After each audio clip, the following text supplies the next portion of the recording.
Hey everybody, welcome to the stream. We are playing A Dark and Hungry God Arises tonight. Just a reminder that we're here 4 days a week. I run a game on Monday, Tuesday, Wednesday, and Friday every week. There are some new things on the schedule, so feel free to take a look at that down below. And if you have the inclination, you like what we do, there is a Patreon. That is how we are supported, by our Patreon supporters and people who donate and sub to the stream. So consider doing that if you have the opportunity or means. We would appreciate it very much. This way we can keep doing what we're doing. Anyway, with no further ado, I'll have the crew go ahead and introduce themselves and their characters. Hi, I'm David. You might see me in the chat as Dark Dramer, and I am playing Angus, the rogue pirate of the revived archetype. Alex, I'm playing Vasir, the wonderfully jovial little monk who is apparently capable of summoning astral arms from his back. So, yeah. Hi all, my name is Kim, and I will be playing Murph, the Tiefling Bard / Warlock. Hi, I'm Noor. I'm playing Luna, the half-elf cleric, life domain.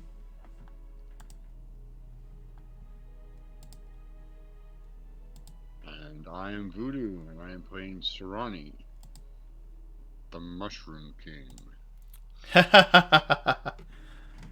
Sarani doesn't really know what he is. Nope. No, but he can make he can make declarations all he like. That's true.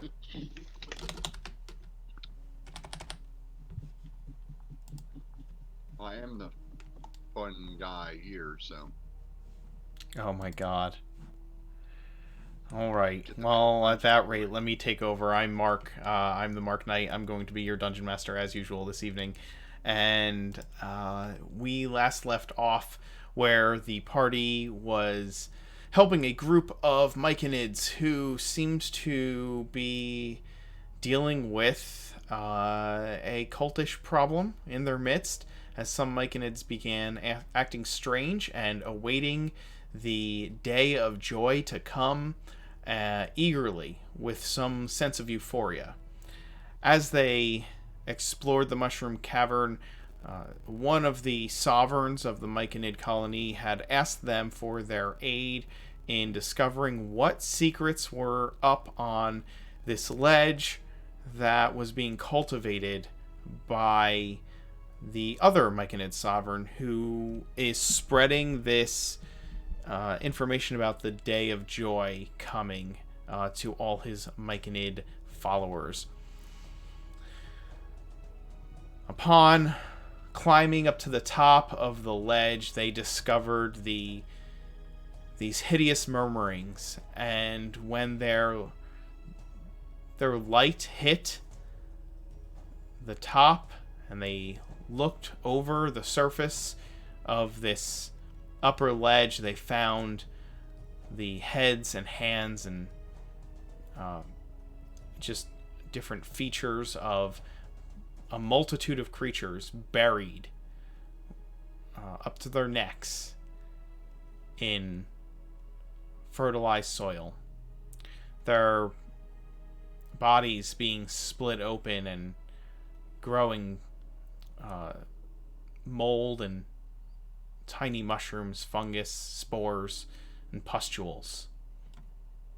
And in the front, a dark elf calling out to them, begging for them to kill her as she suffered the tortures of being fungal food for this strange and deranged garden of horrors. That is where we left off. As the 5 of you stand there, stunned by the sight of these creatures who are just covered in this growth and rot. The pungent odors of the soil hit your nostrils, and you crinkle your nose as you smell this sour smell of it. Suddenly, in the darkness, you can hear and see something large moving just out of the purview of your light. Take out his staff and start pointing it towards where the movement's coming from. Okay. Not sure about you guys, but I am not feeling like being fertilizer today. The creature that is moving starts hedging into the light a little bit. And you see this body that is large and worm-like. It reminds you of this fungal larva covered in a slimy stench. The creature kind of rises up before you, and you can tell that there's like these vestigial fungal growths all throughout its body that hint that it may have at one time been a myconid itself, but it has been deformed into this strange and disturbing monstrosity. Sarani, you got any idea what this might be? Do I? Well, the blight, you smell it like a stench coming off of this entire place, including that. And you faintly, dimly recognize one of the circle leaders that was first brought into the circle of the master myconids by Philo, Yestabrod. You think that you faintly recognize his features, but in the midst of it, you see this kind of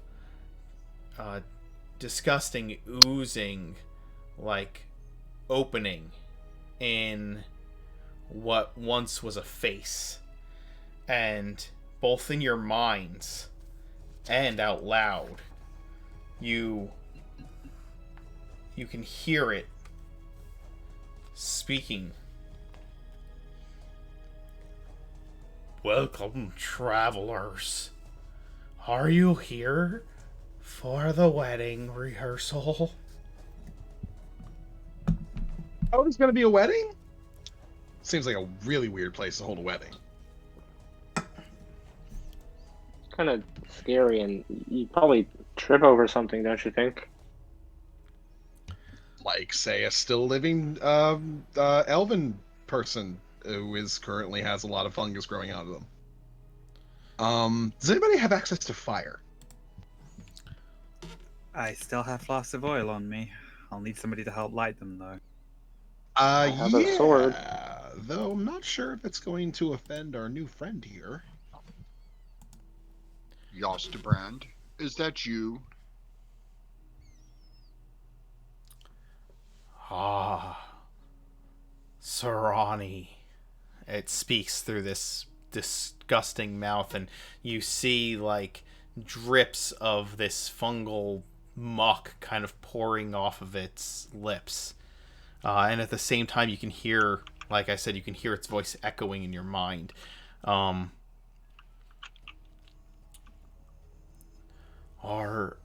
you here as friends of the bride or friends of the groom? It doesn't matter. I just sort of lean back to Sarani. I think he's lost his mind.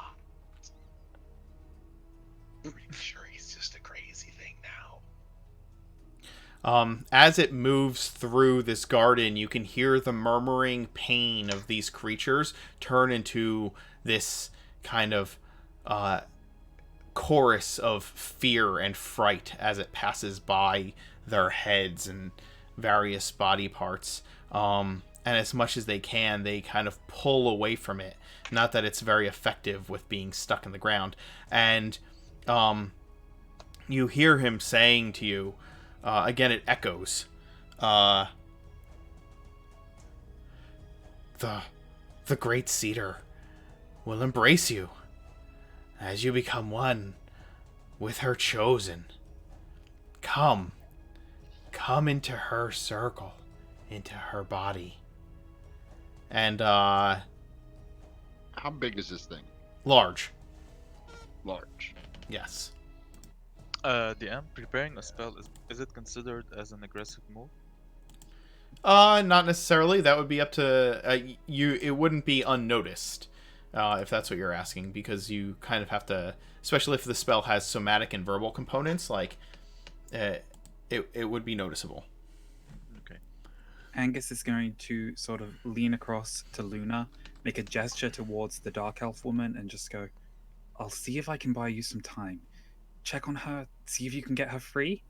And then going to turn and sort of stride out into the center of this room and just be like, yes, of course, I am here on behalf of the bride. We're distantly related, but I am obviously very excited to see her on this very happy occasion. And no need to worry about making sure that I am already brought in, because I am already very well versed, and I'm going to sort of conjure up a grave bolt in my hand, just look at it. So yeah, I'm all covered on all things dead. I'm already sorted on that. So is there anything I could do to help? I mean, seating arrangements. There must be so much work left to do. Seating arrangement. Arrangements, yeah, that's probably a poor choice of words. Oh yes. I'll turn to Basir and just ask. We know the bride. We're here with the bride. Oh, I have no idea what the hell he's talking about. What is Cards talking about? I We absolutely know the bride.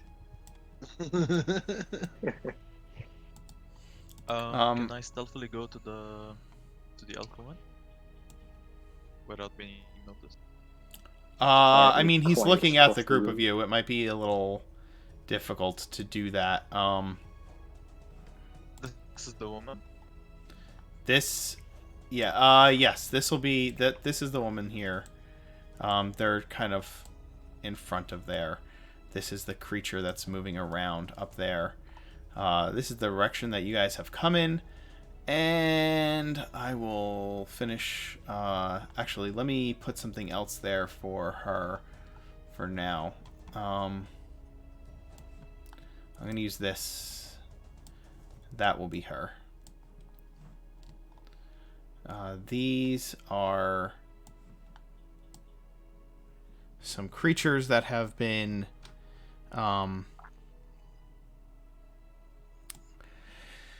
these are some creatures that kind of pull themselves out of the soil here as the large myconid thing moves closer towards you. At the same time, you see from the outskirts of this garden a couple of myconids come forward as well. Full-size adult myconids, probably members of the Circle of Masters, begin moving towards you at the same time. And Angus, you said you moved forward to buy them some time, correct? I guess we can't hear you. So yeah, I'd be about that. Okay. Luna, Just you can... generally trying to be as obnoxious and distracting as possible. Okay. The thing is moving closer and closer, and these two drow or elves or something, you can't really tell, they're covered in mud and guck and fungus, pull themselves out of the ground, Luna, as you try to assess if you can approach this drow. And two myconid adults come out from... the members of this Circle of Masters come out from the other side of this cavern here, and they start approaching, and you can tell that the intentions of these creatures are to forcefully invite you into the garden itself. So go ahead These and undead? they are not undead. They are spore servants. Okay. Okay. I try to approach the Okay. elven woman here just to see what their reaction would be. Okay. They don't pay any immediate attention to you, and Sarani, technically they are plants. Okay. Everybody, why don't we roll initiative?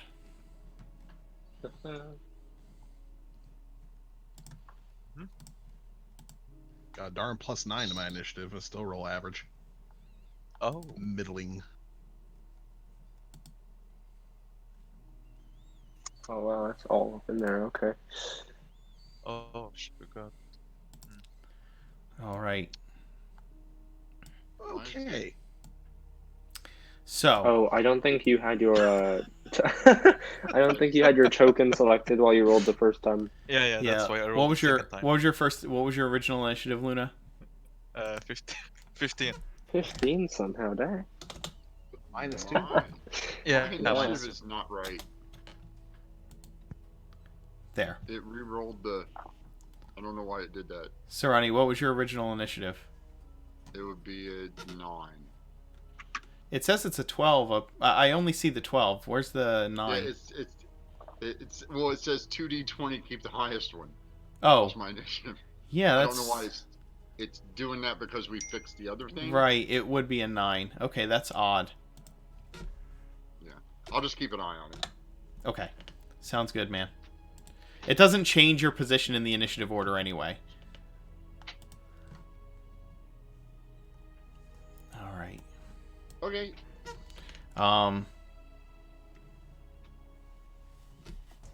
Let's see.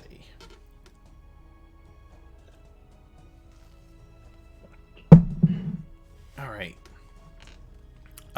The Yestabrod moves directly up to you, Angus, as you are running your mouth at the thing, trying to get it distracted. It works. It works probably better than you want it to work. And it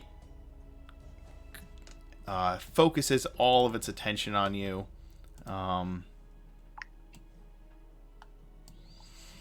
And it moves up here. Let's see. 30-foot cone. What does that look like? How many people can I get with that? Boy.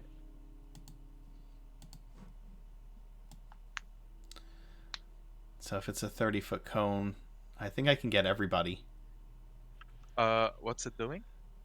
It's spewing out spores out of its hideous mouth in a These cone. guys just love their spores way too much. Yeah.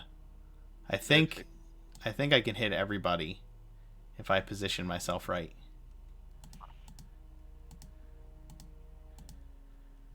So let's see. Let's draw a shape here. So a 30-foot cone. I guess I would... Where would I have to position myself to hit everyone? Here? No, you're in the right spot. Because that would Yeah, be that's about right. that. I guess that would actually... Yeah, Go. a 30-foot cone, it actually does this square, and then these 2 squares, and then these 3 squares. It goes out this way. Right. So it'll end up, it goes out 30 feet on each side, and then cuts across, like that. So yeah, I would get everybody. Okay. So it spews out a 30-foot cone of spores, just releasing these spores out of its mouth. And each of you has to make a dexterity saving throw.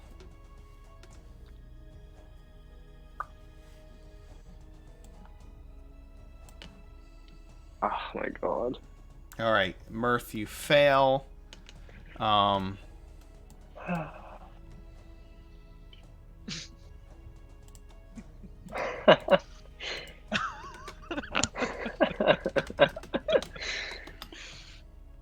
Yep. So Mirth fails.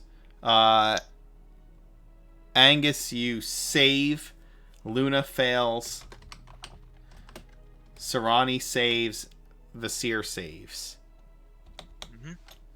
All right, so that's 1, 2, 3, 4, 5. So it's Mirth and Luna.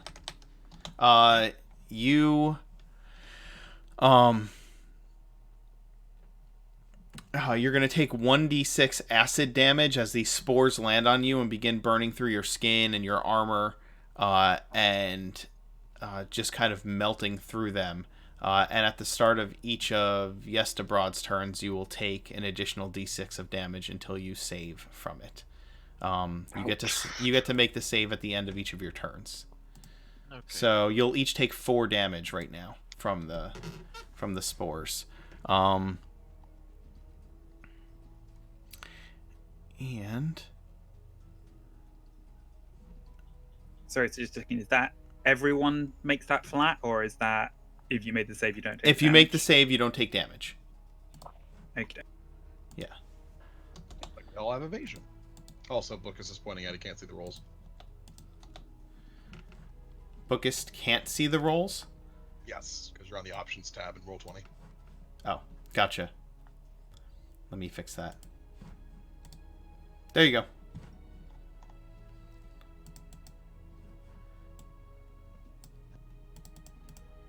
I got you in my book, bro. Thank you very much. I can't always focus on the chat very easily, so I appreciate you guys stepping in and doing that. Alright. There you go. You should be able to see the battle and the rolls now. And let's make this music a little more appropriate to the fact that you just got sprayed with caustic spores. Nice intense battle music. Yeah. Then the lair action happens. Oh boy. Does this qualify as an attack? The lair action? Or the caustic No, spores? The caustic spores. They count as an attack, yes. Okay. The I'd like to use my reaction. Oh, okay. What is your reaction? My repelling vines.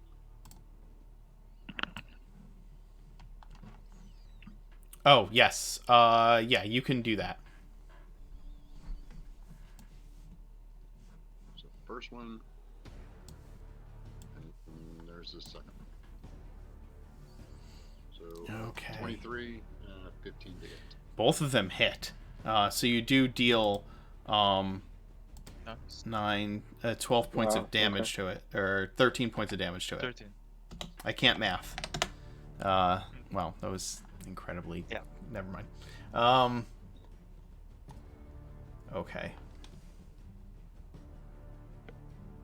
Yeah, so the spores go off, and then the party, who hasn't seen this before, sees these 2 big vines with sharp points shoot straight out of Sarani's back, right below his shoulders, and just pierce this guy twice, and then pull back. It oddly screams in attack. pain. What's that? Oh, cool. He's got long range attacks. Yeah. He has plant like hellish rebuke. Plantish rebuke, you could say. Yes. Let's be real. Vine Whip. Yes, Vine I Whip. wish, but Slightly underpowered Vine Whip. Okay.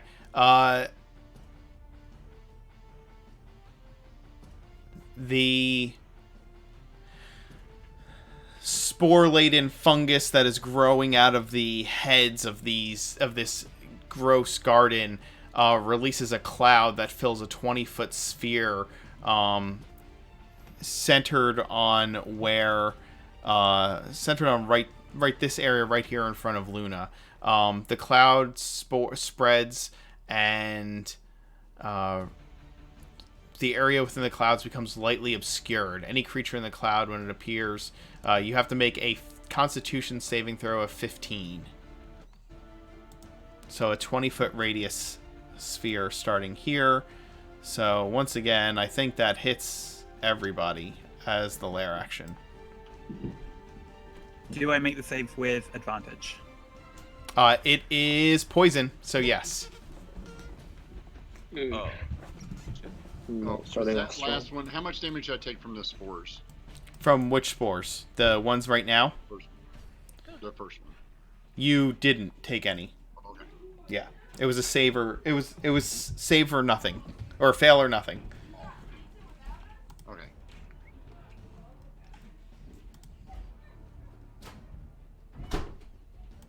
$21. Alright, so 20 feet out from this square here. Let's do a... that's not it.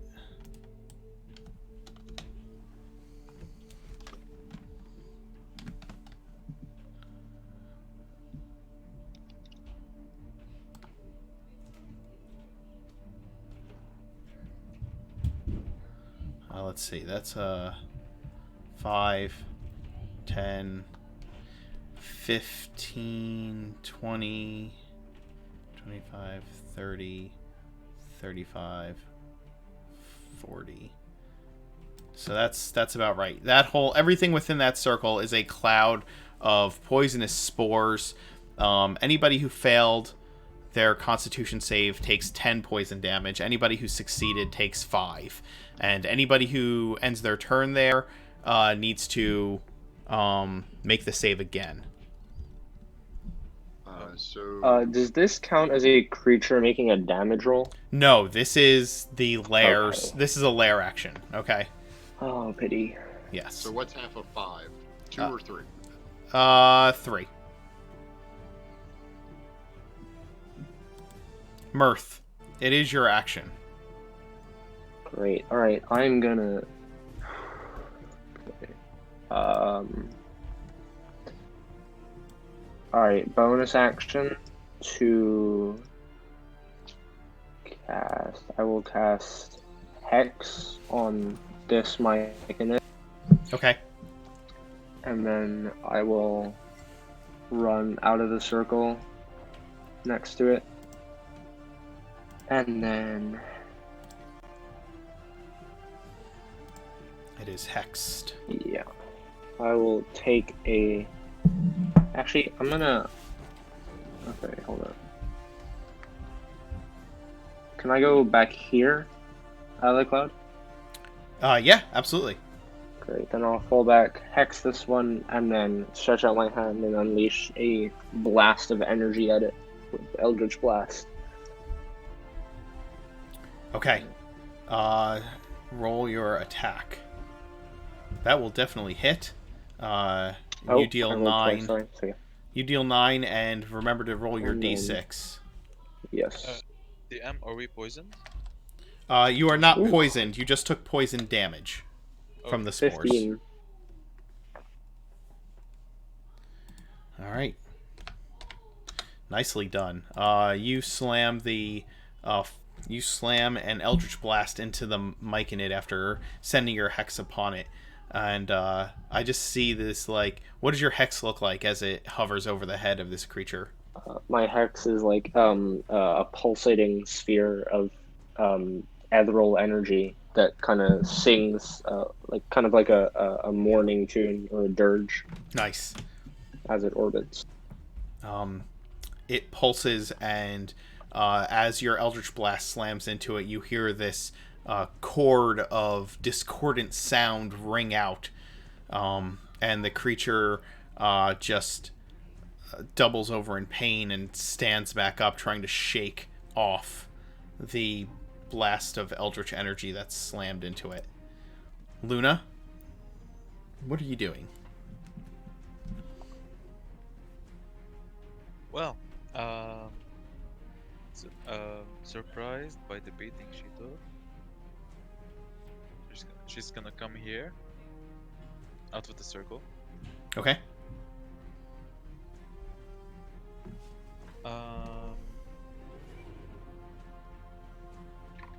Bad. cast Shield of Faith on herself as a bonus action. And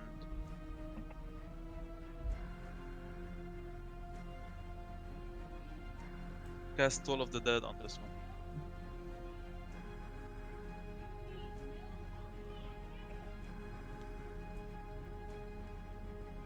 Which is a DC 14 Wisdom save.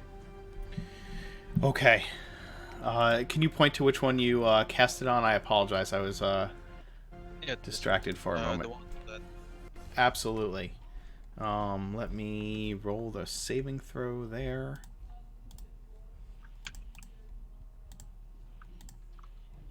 It fails its saving throw, and the sound of the bell tolling rings through its mind. Can you give me your damage roll? There it is. Oh, nice. 8 damage. I completely forgot to make the dex save against the acid thing. You did. Go ahead and make your. It's not. Yes. Let me double check exactly what it says.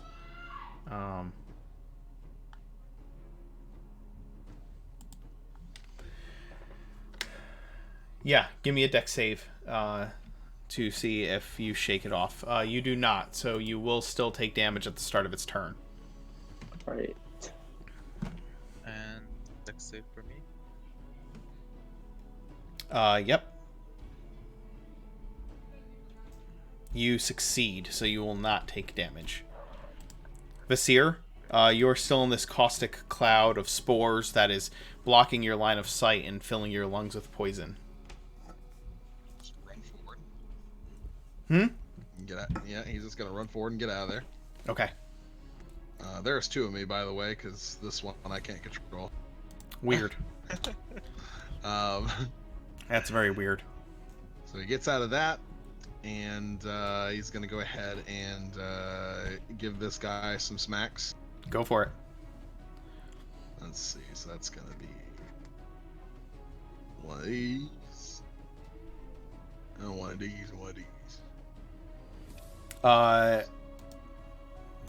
All three of them pound into the deranged-looking Myconid, and you can hear the echoes of its mind penetrating your thoughts as its rapport spores fill the area, and it is saying in these odd chanting lilts, "The day is at hand.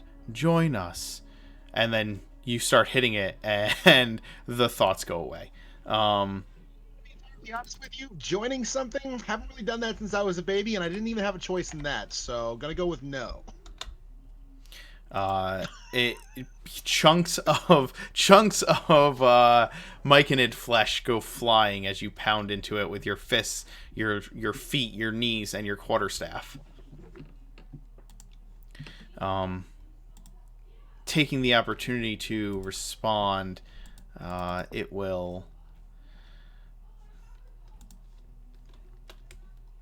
lovingly and euphorically attack you back. It ejects spores in your direction. I need you to make a Constitution save. Okay. It sends out these spores that kind of float through the air in a hypnotic and pacifying pattern, but before you can really be taken over by their effect, you shake it off, and you regain your thoughts.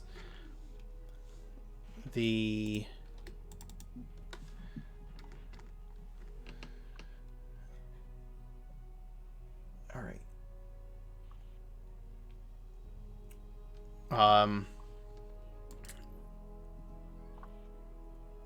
Let's see, how far is that away? Okay, that's too far. All right.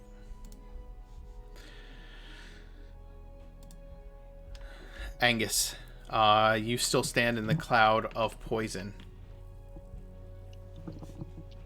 I just want to check. What size is this creature? Large. It is. Yes, it is large. Okey-doke. In that case, then Angus is sort of going to look up at it, sort of go. So, you've already done the seating arrangement. I guess we move on to the next event on the card, and that would be the dance. Let's go, buddy. And he's just going to barge directly into it with his shoulder and try to shove it off this ledge. Okay. Give me a shove action.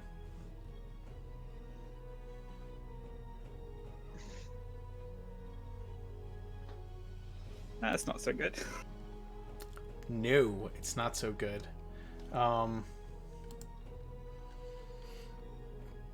It plants its feet in the ground and literally plants its feet in the ground and maintains its balance as you push against it. Kind of rooting itself in place. Any bonus actions, sir?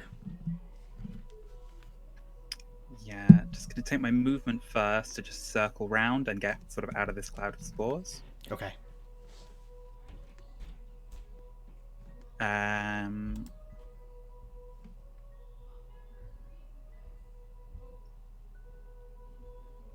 Then I think, actually, can I count that movement as a dash action so I can fire off a Grave Bolt? You can. Yes. And I guess I will fire it at this one here. Okay. Give me a roll. Hey, boss, I came off the initiative list for some reason. Oh, that's very odd. I think it might have been when I deleted the token. Yeah. 9. Yep. What's your initiative? 9. 9. Okay, you'll go right after Angus. I'll let you go there, and then we'll go back to the normal order. No worries. Alright. Yeah, your Great Bolt slams into the spore-controlled corpse of an elf-like creature, and you see a tuft of its flesh break off and poof into this haze as the Grave Bolt slams into it. Sarani? Oh, I'm sorry. Yep. Sarani, it is your action. These are drows or normal? They are decayed elf-like corpses. You really can't make out what they are anymore. They could have been elves, they could have been dark elves. You're not entirely sure anymore. But they're not undead. They are not undead. No, they are controlled by the spores that have taken over their bodies. Okay. They are animated corpses, but it's like they're animated by plants instead of animated by any kind of undead, like any kind of necrotic magic. Sarani, what are you doing with your turn? I'm going to use my wild shape to activate my symbiote, my spores, and then I'm going to move 2, 3, right there. You are not moving. Not.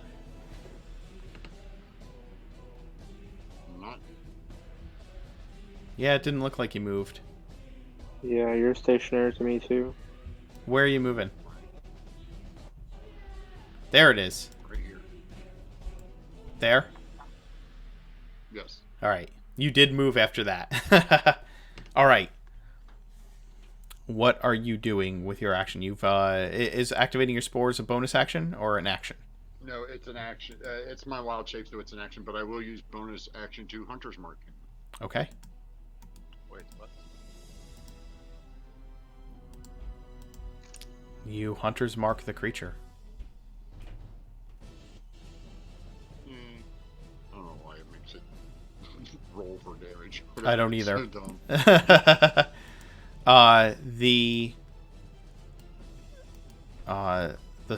These creatures here, they are gonna this one's gonna move back behind you, Vasir, so that it is flanking with the other Myconid adult.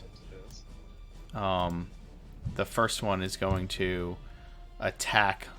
It pulls out this short sword covered in the same rot that its body is, and it stabs at you, Luna. 22 to hit, Okay.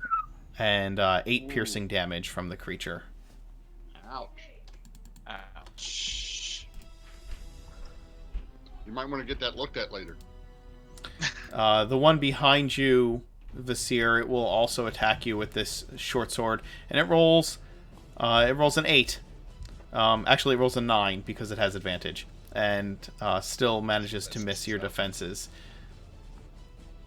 On initiative 20, the spore cloud that has filled the room dissipates, and tendrils of creeping fungi reach out of the ground to ensnare you. Let's see. Everyone within... Let's see. Where's my measuring stick? Luna, Angus, and Vasir. The 3 of you will need to make dexterity saving throws. Can I use my inspiration on that? You may. Okay, let's get that off. Ah, helpful. Very. Oh, shit. Oh, Luna. It was about to be a natural 20. Yeah. Okay. Luna, Angus, and Vasir, each of you become restrained by these fungal growths that wrap around you. Okay. You are restrained, and you can use an action to make a strength check to break free of the restraints. Just so you are aware. Restrained means we can't do a normal action attack. Restrained means that you are... your speed is 0. You don't get any benefits, any bonuses to your speed. Attack rolls against you have advantage, and your attack rolls have disadvantage. And you have disadvantage on dexterity saves. Okay. Okay? So I'm just gonna put a little... actually... This is bad. Yeah, it's a boss fight. What are you gonna do? It's gonna be bad. It's this is you know what you've gotten yourself into. I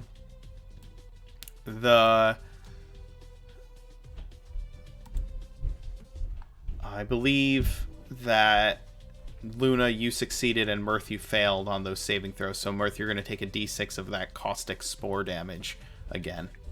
I got it. Alrighty. 0. No. Earlier on your turn, you made. Oh yeah.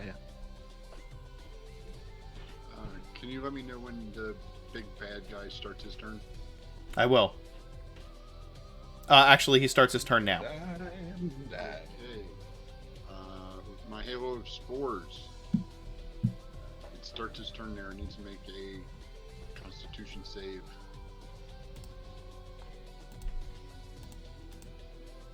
DC is a 13. Okay, it succeeds. Okie dokie. That's it. All right.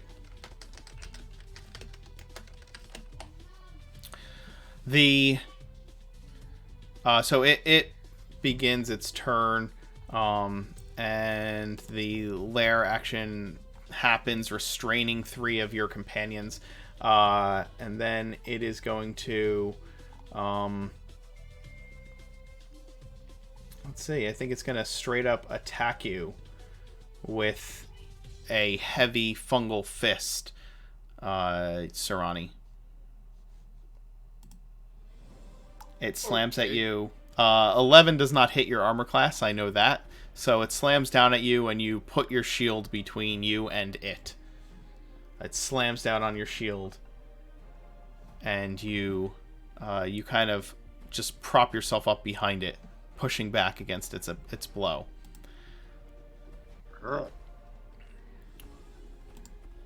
Mirth. Cool. All right. I'm going to bonus action cast. I will move my hex from the Myconid to the big guy. Okay. By the way, you did take 3 points of damage 3. on its turn. Yeah. All right. All right. So I'll move my hex to the big guy. Yep. It is now hexed and hunter's marked. And I'll give it disadvantage on strength checks as part Absolutely. of the hex. Okay. And then action. I'm gonna 1, 2, 3. I will run in and I will bring Solace up and slash at it. Give me an attack roll. That will hit. Awesome. And then 13 plus the hex since I don't have a shield. So 15 total. 15 damage. It shrieks in this strange dual voice, one that you hear out loud and one that you hear in your mind. And in response to its shrieking, this Myconid corpse suddenly explodes. And I need... well, I guess Vasir, it's just you. I need you to make a dexterity save. At disadvantage because you're still restrained. That is So correct. It's gonna suck. Oh no. Okay, you're going to take 7 points of acid damage as it bursts. Phenomenal. And muck flies everywhere. Ow. About less than half health, so. Luna? Point that out. Luna, it's your action. Things are getting tense, gentlemen. Yes, she's spitting blood and she's pretty hurt, I guess. She uses her channel divinity and casts Preserve Life. Okay. Ooh. She Big money. restores 15 HP to herself and 5 to Mirth. Okay. 5 to who? To Mirth. Thank you. Thanks, ears. Can I still use a spell in this case? It's channel divinity. Is your channel divinity in action? It's an action, yes. You can use a bonus action spell. So if you wanted to cast, something like Healing Word. Are you? Actually, I'll cast Spiritual Weapon. Oh, nice. Where are you casting it? Just draw. Next to the big guy. Okay, draw a little spiritual weapon there. Perhaps right here. I shall attack it.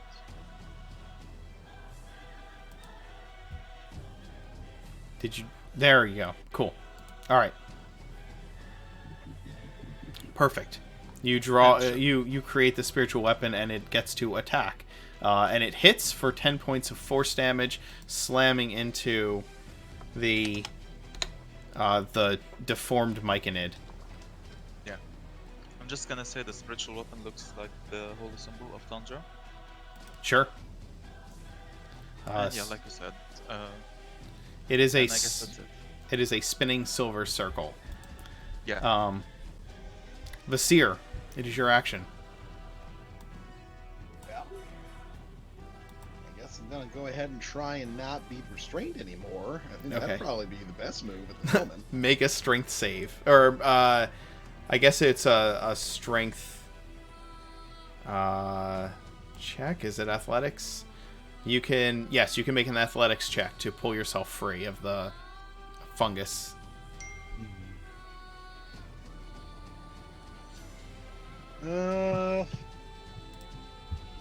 Okay. Overseer, you can do it.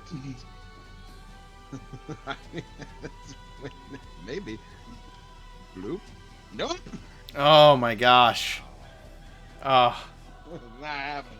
Nothing will Nice save and you from bad rolls. No, I am nice and snug. Mm-hmm. Snug like a bug in a rug. The Myconid. Well, you have a bonus action yeah. at all?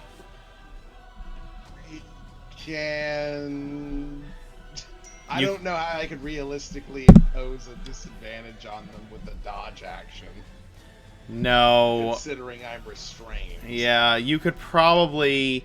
I mean, you can attack with your offhand.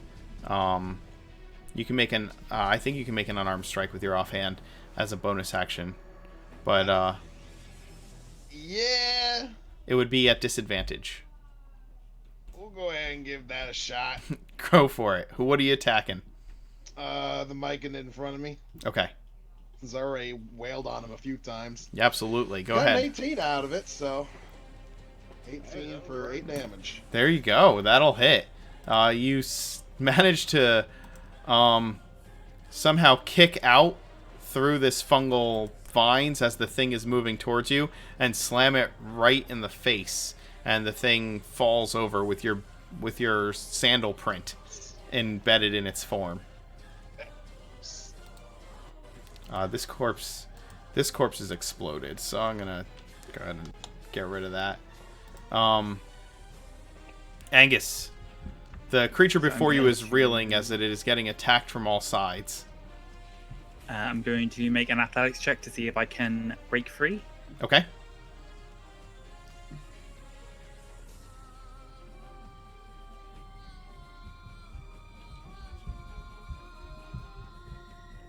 You all must join the bride in her day of joy.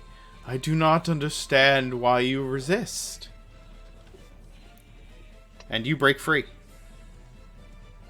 You rip the fungus apart and off of your body. I'm gonna yell out, "Cards, light it up," and I'll gesture at him with my sword. I don't have an action left. I thought you could bonus action use an object. Oh Yeah, my bad. No, it's an action to use the oil. So You can still use a bonus action. yeah, I'm going to use a cunning action to disengage Okay. and fire off another grave bolt at the one I fired at before. So Okay.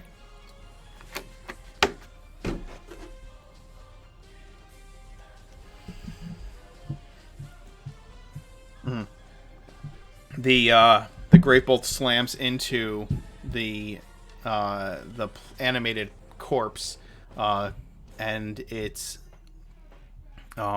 like a portion of its head explodes and it falls backwards, like almost like a cartoon-like, completely stiff-bodied.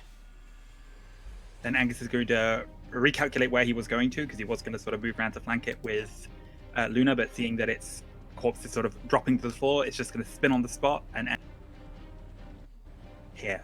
Okay. Sarani, what would you like to do? I was hoping to flank it, but Angus ran off. You can move around it to flank with Mirth. I'm the rogue. You have to expect these things.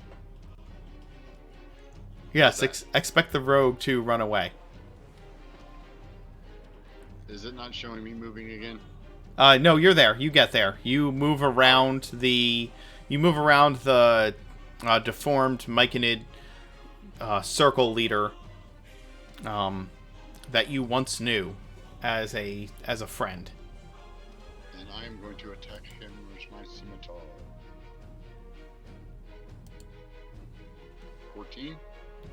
The 14 will not penetrate the creature as it slides off its slimy body. Of course.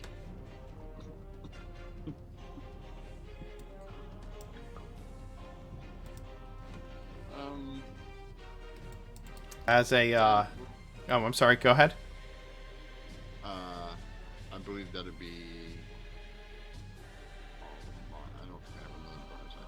Okay. Nope. Yep, that's it. Okay. It's going to use one of its legendary actions to cause this corpse to burst like it did the last one. Let's see. That's gonna. What's that?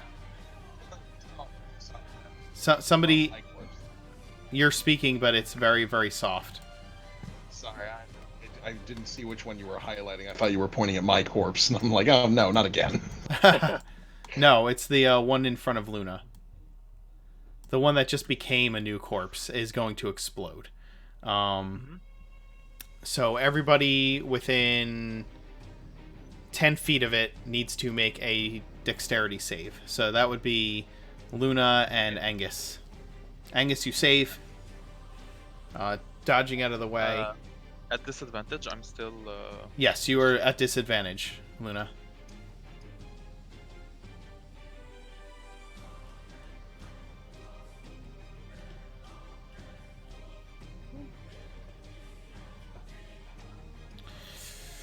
Luna, you take 7 points of acid damage as the corpse explodes. Perfect rolls tonight. Yeah. 7 damage. 7 damage. Okay.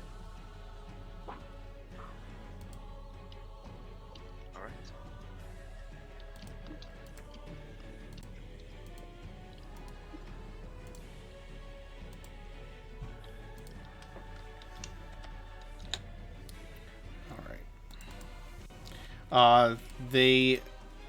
The drow spore creature, or the elf spore creature that you just moved up to, Angus, it strikes at you with a short sword as you come near, and completely misses with a 9.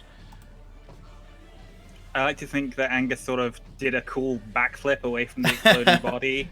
Sword like swipes across, he lands, looks up to you, Luna is just like, oops, my bad, sorry. The vines around you, Luna, recede. You are Luna and Vasir.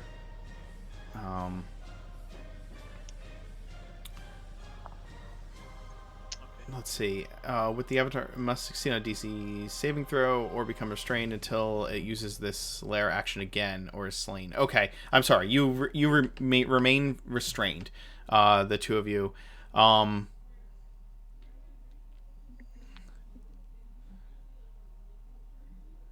Okay. And it releases the cloud of spores here once more. The poisonous spores. I need everyone in that cloud to make a DC 15 Constitution save. Poison? For poison, Oh. yes. So, Angus, you succeed. Mirth, you're going to... Wow. Sorry, that was a 17 for me. Okay, so we have 1 fail, 2 successes, and 3 successes. So, Mirth, you will take 10 points of poison damage. And everybody else takes 5. Then, Mirth, at the start of your turn, you're going to take another d6 of that caustic damage. So that's 1 point of damage from that. Oh, should I save against it? Did you not... Oh, you didn't roll the... Oh. Was No, that I don't think 11? I Was did. that the save against it on your Oh, turn? yes, that was the save. That was the Okay, save, yeah. I was You gonna roll tell the you, save but at you the were end. in the middle. Yep. You roll the save at the end of your turn, and then you take the damage at the start of its. 1, right. Okay. It will then make an attack against it's going to attack Mirth. 22 to hit. That may just hit. Okay. You're going to take 11 points of bludgeoning damage, and I will cutting words that to reduce it by 6, so Okay. only 5. then you're going to take 8 points of poison damage. Oh, ooh. Oh. I Nice. drop. Can you make a Constitution save for me, please? It? You want it to make a Constitution save? Yes, Okay. that's my reaction. If it starts its turn within 10 feet of me, I get to circle Yes. spores it. 10. That fails. Yes, it does. Let's see what the actual damage on that is. What kind of damage is it? Necrotic. Ooh. It is. I believe it's 2d4. 2d4 necrotic damage? Yes. Oh no, 1d4 plus. Yes. Yes, Okay. 2d4. All right. Necrotic. Roll your necrotic damage, sir. As your spores react to its presence. 5 necrotic damage against it. Okay. Every little bit helps. Every little bit does help. It's then you're going to get an attack of opportunity against it. It's going to move into the center of this circle here. I don't get my attack of opportunity. No, because you already used your reaction. That's right. Yep. The spiritual weapon, does it get an attack of opportunity? No, it's an inanimate object, so it does not. Okay. The let's see. So Mirth, give me a death save. All right. Boom. There we go. Yeah, Okay, that's a save. I guess Hex would no longer be on it either. Yeah, the hex dissipates with a crescendo wail. As it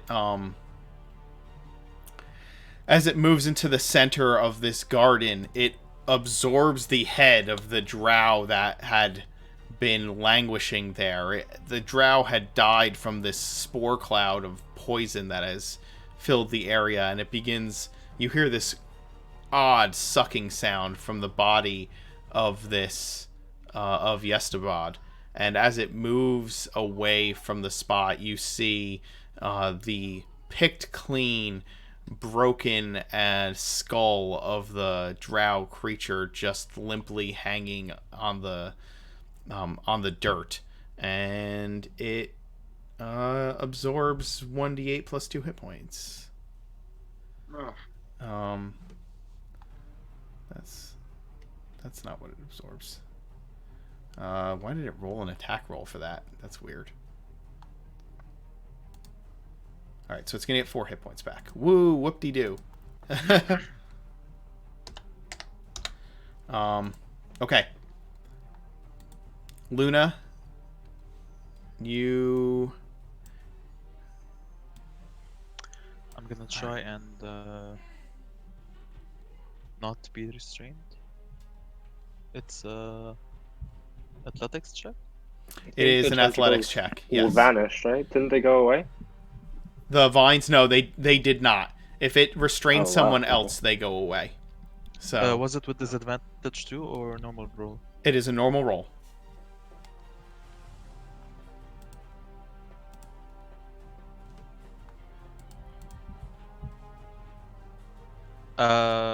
Did that work? Yeah, you break free. You are no longer restrained. You can move and take a bonus action. Okay. Can I get to here? You certainly can. It's like shifting around him, not moving. away Correct. from You're not moving out of his attack radius. him. And I cast Cure Wounds. Second level on Mirth. Okay. Go for it.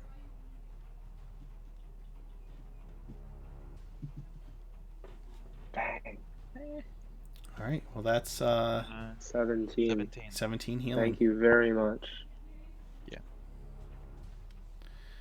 Mirth, you are prone, but you are awake and not Uh, dying.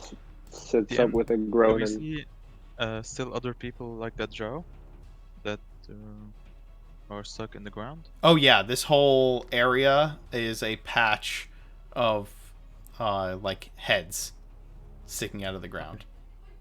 Like the Is this the circle is poisonous, right? the cloud that you're in right now? Yeah. Yes, it's poisonous. She's gonna. She steps out of it. Okay. You were gonna take an attack of opportunity. Yeah. But I'm assuming a 9 does not hit you. Nope. All right. Vasir? Guys, do you mind telling me your HP? Everyone? I am currently sitting at, I believe, 16. Let me double You're at check. You're at I'm 16. at, well, Yes. I'm at 17 now, so that's 16 out of 33. Oh, okay. I'm above my max. Miraculously, I'm still at full. Yeah, how the heck did you manage that? It's because poison doesn't work on me. That's true. That's absolutely true. Poison does not work on you. For a poison focus campaign.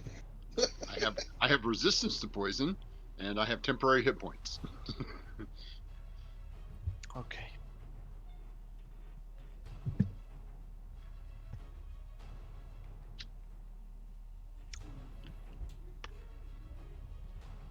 Oh wait, I used the bonus action to cast Cure Wounds by mistake.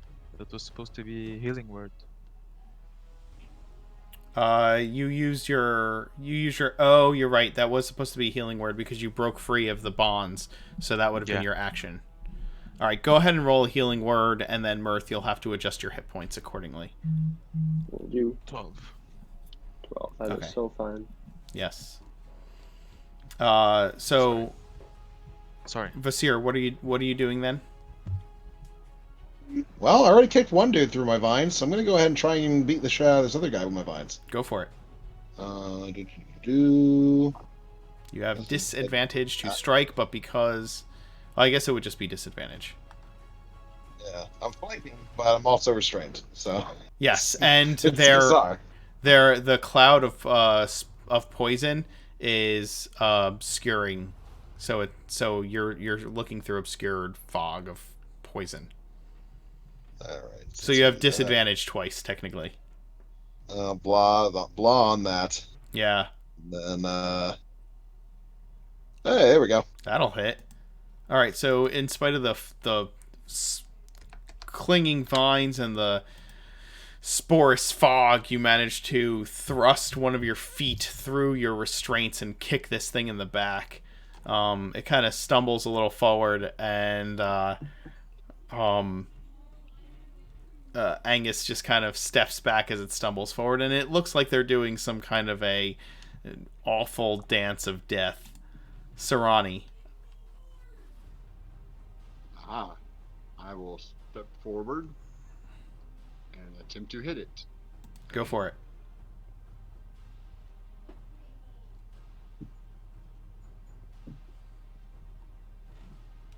$22. That will hit. It will You take 8 slash points into of- it. Yep.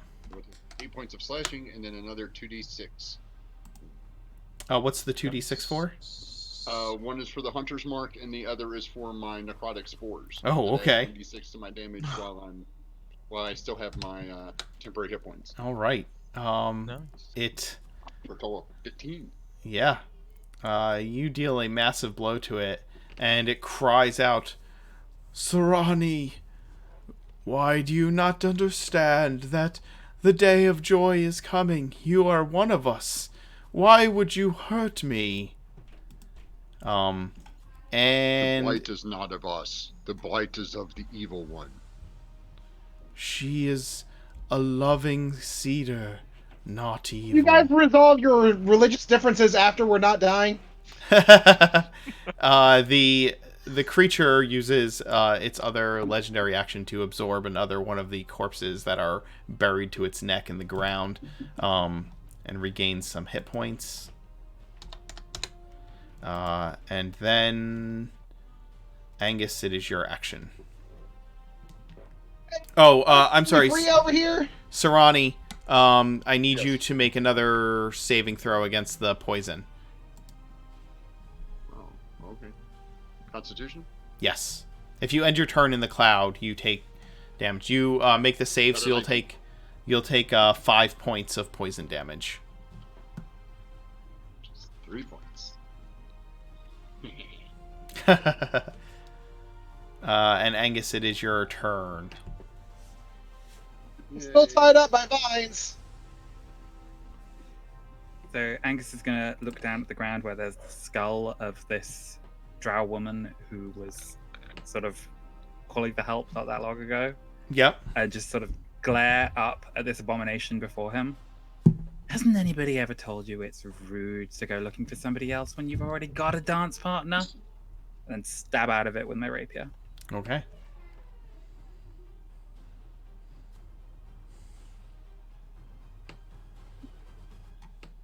That will be enough to hit it. For So that would be 17 damage. 17 points of damage. Yes, it will. The slime covers your fist as you thrust your rapier deep into the thing's body, somewhere you believe is vital, and it kind of spews out muck from its mouth as you strike it. It looks incredibly weak at this point, as just everyone is battering it from all sides with their weapons. And then I'm going to use a cunning action to disengage Okay. and move around and get out of. Okay. Yes.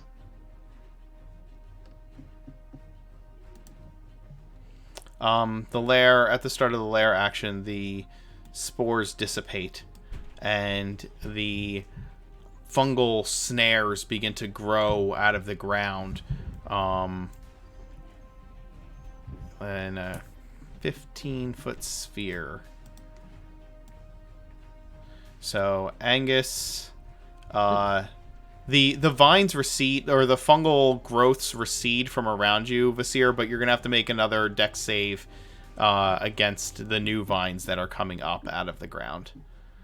Sarani, you'll need to make a save. Actually, Luna's the only one outside of these growths, so everyone else will need to make a dex save. I got an 8. Vasir, you succeed. Sarani, you are now restrained by fungus as it grows up into your vines. Angus, you are fine. Mirth, you are also restrained by the fungal growths. The creature. The vines let me go. He needs to make another Constitution save, please. Yes, he does. At the start of his turn, and Mirth, you're gonna take 5 points of damage from the caustic spores that are still all over you. Okay. And you'll have disadvantage on your dexterity saving throw against them next time because you are restrained. Okay, so it has to make a Constitution save, correct? Yes. 18. Yeah, that does it. Okay. It will then attack you with its slam attack. Okay. 21 to hit. Yeah, that'll do it. All right. You're going to take 7 bludgeoning and 9. I'll use cutting words on that to reduce the attack, but oh, you're kidding me. So a 20 still hits, correct? Yes. Okay. You're going to take 7 bludgeoning and 9 poison. So I guess you'll take 7 and 5 instead. Yes. You will get an attack of opportunity at disadvantage as it moves away from you. Nope, I used my reaction already. Oh, you did. So it's going to move back here.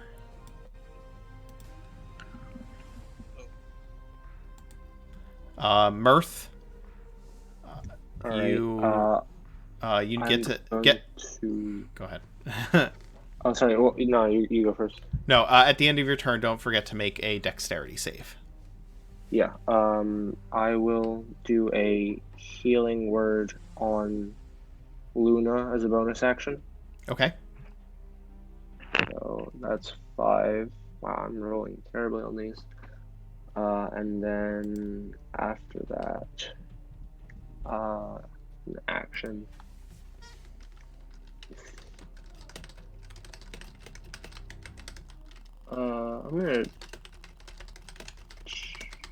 I'm just gonna go for a vicious mockery on the big guy. So wisdom saving throw.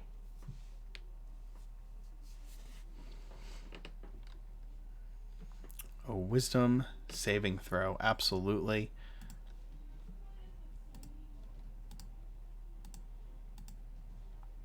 It will fail its saving throw against your vicious mockery. It will take the 3 damage. yeah, and it And will have disadvantage. Yeah, and I'll make my dex save at disadvantage. Okay, go ahead. Oh wow! You Finally. still succeed, and you are no longer affected by the spores. That's refreshing. Finally. Yeah, for real.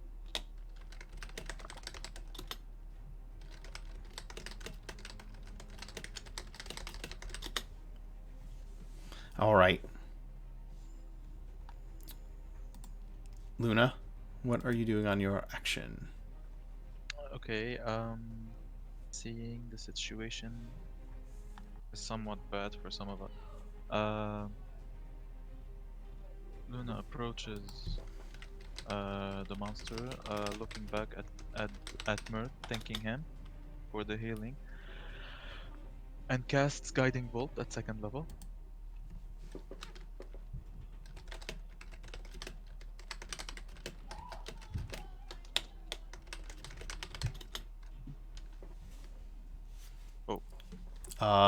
That will pass over the head of the creature. I'm sorry. Were you attacking the Drow or Yestabrod? Okay, I thought you were attacking Yestabrod. Yeah. Your spell goes wide of it.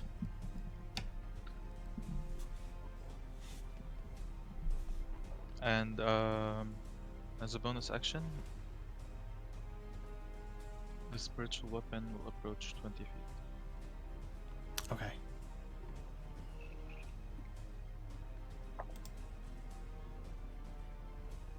And that's it. It can't go further than that. No problem. Your spiritual weapon flies towards it. Yeah. And as a legendary action, it will cause the corpse of this Myconid here to explode.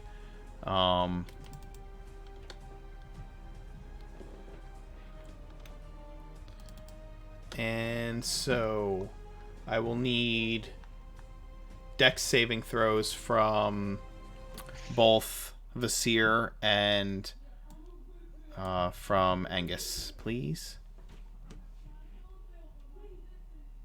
A lot of these, gosh dang it. Yes. Oh, wait, no, that's not with disadvantage, so 22. 22 and 26. Both of you avoid the spray of acid as the corpse explodes. Please, please consider your actions. Be one with the cedar, and she will show you the joy. Vasir, it's your action. I'm gonna be honest, I've been looking through these guys' heads as they're popping up and they're groaning and they're in a lot of pain and they're being controlled by spores, and they don't look like they're having a fun time. So, gonna say no to that, and also, it's really rude to try and push a religion on people who say no the first time. But once she arrives, the joy will be complete. They will no longer suffer. They groan as they await her presence. In the middle of his proselytizing, Vasir rushes up and smacks him in the face with his staff and punches him as well. And Vasir, you come up, you smack him with your staff, you punch him in the face, and it is just a disgusting mess of busting, breaking, slimy, fungal flesh as you take the creature down, and it falls, collapsing speaking under on its the weight own of your behalf blows. anyway. Everybody okay? Yeah, I'm good. He sounded like Shepard, but way uglier. Yeah, I'm pretty sure all of them, when they get the right stuff in them, just start spewing the same crap. Are we still tangled? No, the fungal growths recede, and the the creature before you, Angus, goes completely slack.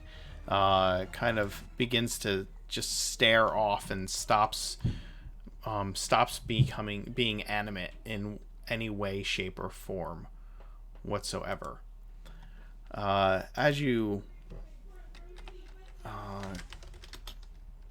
begin to look about you, you notice the sound of discordant singing coming towards you.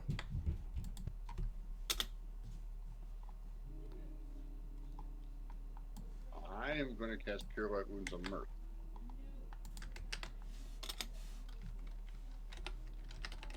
And I'll cast on Vizier, Cure Wounds. Okay. Go ahead and cast your healing spells. Which direction is it coming from, did you say? Come on. I will show you shortly. 9 HP. Okay, I will not be casting it because I do not have it memorized for the day. Sorry. No, that's fine. I'll survive. Murph's gonna drag himself to his feet and kind of stumble over to where the drow was, and then spit, bend down, and pick up the holy symbol of Lol, or whatever your world's equivalent is, and shove it into his pocket. Okay. And you got the Cure Wounds. Oh, Yeah, I've eight. got a Cure Wounds for 9 and another Cure Wounds for 8. the first was for Vizier, the second one for Mirth. Okay. Thanks, ears. I'm going to disassemble this abomination. Probably a good idea, but I'm not sure how much good it's gonna do. We're gonna need to burn a lot of this. DM, do we see any people alive? Uh, Like a drow? yeah, they're still heads groaning, but you're not sure how much a life is truly left in them. Can I go check on the first one? Mhm. The closest one? Yeah. You go to check on the closest one, and again, this singing begins to get closer and closer. Which way is it I'm coming from? gonna go ahead and take my wristbands and just sort of like shove them in my ears. Okay. So there's, as you look around, I have too many windows open right now. No such thing. Oh yes, there is. As Just you, always quickly interrupt to sort of say that so sort of Angus was rushing up to save Vizier in the thick of the combat. The vines collapsed. There was an exploding corpse. Vizier went running, and so he's just sort of shouting after Vizier as he's charging towards it, like, "I was coming to help you, just so you know." And then Vizier sort of smacks this monster down, turns and sees this looming enemy that is behind him suddenly sort of go blank and slack. Is just going to sort of reach out, steady them, carry the body over to Luna, and just sort of go, "Can you check on them? I'm not really sure. Maybe you or Surani can tell. Are they even alive?" Can I check? the creatures, yeah, give me a medicine roll for the creatures that are buried to their necks, or for the creatures that are kind of the spore servant that he just pushed over. Some of them are dead. Some of them are corpses that just have this fungus springing out of them. Most of them are. And any that might have been alive at the time, as these fungal growths have shot up out of the ground and as these spores of poison have exploded throughout the area, you see that all of them are now these fungal corpses that are just growing things out of them. The echoes, as you can see, there's this kind of space further back in the darkness, and this pungent mist rolls out from beyond there, and that's where the singing is coming from. It's a cacophony of wheezing voices that warp together like some kind of discordant music. Through the mist that shrouds the cavern beyond, you see this parade of creatures that are responsible for the melody walking out. Their bodies are only vaguely humanoid, with clusters of luminescent lichen and tumorescent growths forming chaotic patterns on their decaying flesh, this swirling hypnotic pattern over their bodies. And their voices stab into your minds, both insane and gleeful. Can Luna scream out to Tsurani? What are these? Are they evil? Are they with us? Are they against us? And basically, just to know, what are these creatures? Are they dangerous? Sarani, you have no idea. You've never seen anything like this. I do not know. This is unfamiliar. You hear the singing. Crave, hunger, dance, the lady will be wed. Wish, yearn, laugh. From chaos dark her love she shows, her joyous spores will spread. Youth is gone, beauty rots, joined together, heart to heart, become one. Become one. Hail, hail, hail. Is it possible to interrupt them and cast silence on them? You may attempt to cast silence, but the music is in your mind. It is not coming from any kind of mouth that you can see. Okay. Yeah.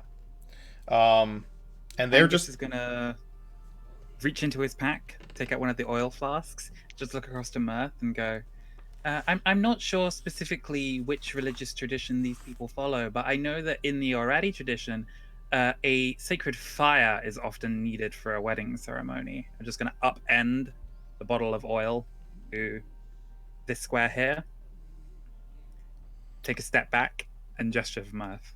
Okay. Mirth grins. My thoughts exactly. And he shakes a pendant hanging at his side. And a bunch of others jiggle along with it. In these, we also like fire, I think. And then sheaths his blade and brings it down to just gently touch the floor, and then winces for a second and says, "They have terrible, terrible backup vocals." And then whispers, and his blade is quickly just explodes in like purple and yellow fire that races down it, and then sets alight the oil. Okay. The garden begins to burn as you set alight the oil. The creatures that are singing and coming out of the mist are unfazed by this. There are many of them. Like 30 or 40 creatures are walking your way. You're not sure the exact number. They walk around the flames of the garden, and you see a number of them, Sarani, a large number of them, push past you and grab the corpse of Yestabrod. What are all of you doing as these things do this? They seemingly ignore you. They're, for the most part, are pushing around you or moving around you if necessary to continue this parade. I am going to cast Entangle. Time to go, guys. Where are you casting Entangle, Sarani? So you said they're basically... They're like flooding out in a parade. This way? Some of them have moved off that way. So most of them are moving this way, avoiding the flames as much as possible. And there's a handful that have, or more than a handful, there's probably like 10 or 15 that have moved this way to surround the body of Yestabrod. Okay, so I want it to be here. Okay. It's 20 by 20 in it, so it would be this big. Yes. So you begin to attempt to entangle the creatures. Many of them become entangled in the vines. Others continue to move through it, unimpeded by your creation of plants, and they just keep coming, like from behind them, bypassing the ones that are entangled. Some of them still becoming more entangled, and others continuing to move through it. They're like filling this area that this garden used to be in, the one that you are currently burning. There's the vines catching fire. You cast the vines over this way, and the fire is over here. So no, there's distance. Flaming stick into it. The fire goes up and begins to burn some of the creatures that are within this. As you are all like you're casting entangle, you're lighting fires, and this swarm of fungal thralls are moving in, singing this song, and as they do, you begin to your vision begins to swirl, okay? Or your mind's eye. The vision in your mind's eye begins to swirl. And it's replaced by a vision inside of a great tower. This kind of happens all in a moment. It's all in a sudden. Spiraling stairs and balconies are carved into the walls of this tower, with the interior lit by phosphorescent patches of mold growing in whorls. In the center of the open space floats a humanoid figure, woman-like in form, but made entirely of fungus and mold. She is easily 3 times the height of these fungal bridesmaids that move up and down the spiraling stairs, tending to their giant mistress. They croon a strange and soothing song as they weave the substance of the giant figure into delicate lichen veils and a long mycelium train like a bridal gown. And as you come out of this vision, you see that these chanting creatures, they have propped Yestabrod up as a puppet and are performing this mock ceremony. And as the vision in your mind clears, they begin to move back through the burning entanglement. Some of them, again, catching fire, but moving as if they don't even notice the entangling vines and the burning growths all around them. They continue to sing and chant and pour back into this mist, dragging the corpse of Yestabrod with it into the flames. Hey, wait, that's our mark. Come back here. Hello? Let's not, interrupt the giant group of things that probably have some several story tall woman fungus thing that they're going to be bringing it to. But that's our kill. We got that kill. They can't take it. Street rules. Yeah, well, the other part about street rules is if they can kill you, then they get to keep it. So don't let them. Well, I'll tell you, I respect that idea. After all, martial arts is nothing else if not an attempt to deal with the terror of things trying to kill you. But I'll be honest, one of the most foundational things about it is if you don't have to fight, don't. Yeah, all right, I guess. Well, as soon as we can, I want to have a talk with their boss and their sopranos because, good lord. Yeah, Angus is going to sort of throw one arm of the elf former spore servant sort of across his shoulder and gesture to either Mirth or Vizier. One of you want to give me a hand? I think we should get this guy. Is it a guy or a girl? It's Or can we not tell? hard to tell. One, it's elf. Two, covered in This stuff. elf. This, yeah, it's covered in spores. Its head is like burst open, and there's like mushrooms growing out of its brain. So I don't think you can save that. We can't Great. necessarily save them, but Baraldi did want to know what had happened to the people who were brought here. This is the best evidence we can could possibly tell bring him. back. Oh, sure, sounds good. They're asking for a hand. They're already giving you most of theirs and a good arm to go with it. Sarani, from where you're standing, you see like a pile of things that belonged to the visitors who were brought up here the last time that there were outsiders in the grove. The ones that Philo brought up here that didn't return. You see like a pile of their stuff covered in like a light growth of mold in one corner, up over here. Sure, And- I will make my way over to that moldy pile of stuff and start rooting through it. Okay. You also see that the flames have destroyed the garden that was up here.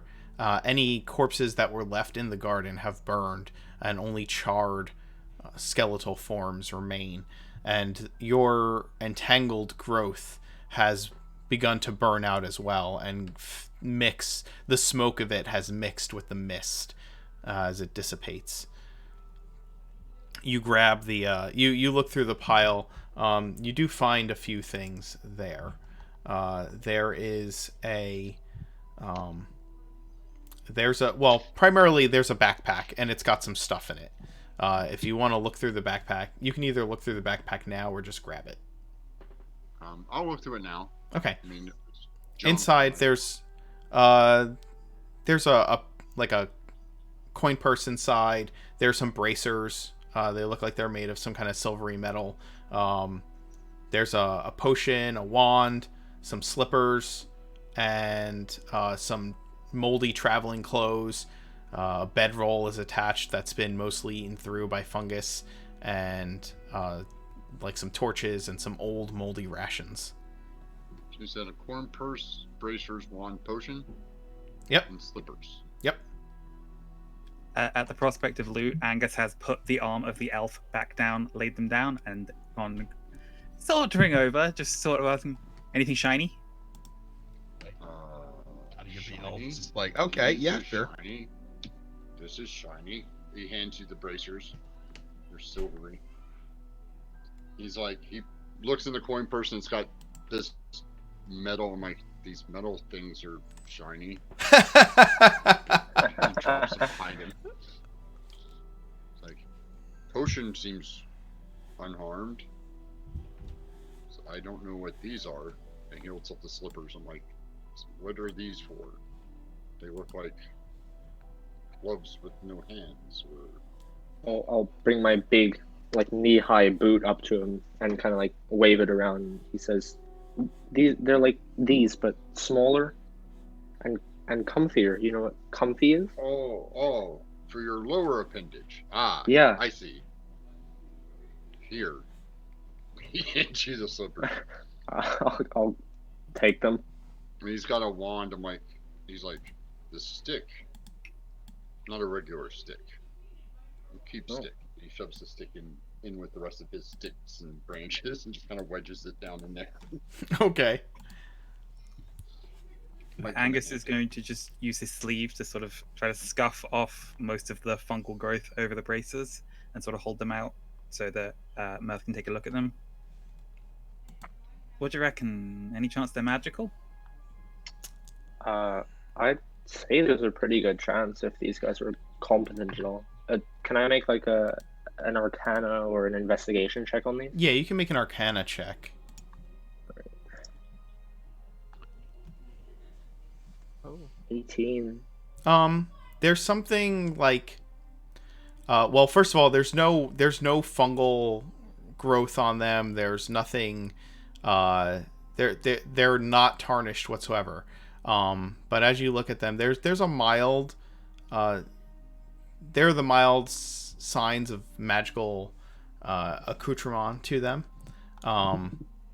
They gleam perfectly, and they have a symbol, a spidery symbol etched into them. Yeah, cards. I'd say this is a pretty good chance they're magical. I'll let you know with your Arcana check. You won't have to identify them. They're bracers of gleaming. They just don't tarnish at all. That's the magical property they have. They stay pretty no matter what. They don't get dirty. They can never get dirty.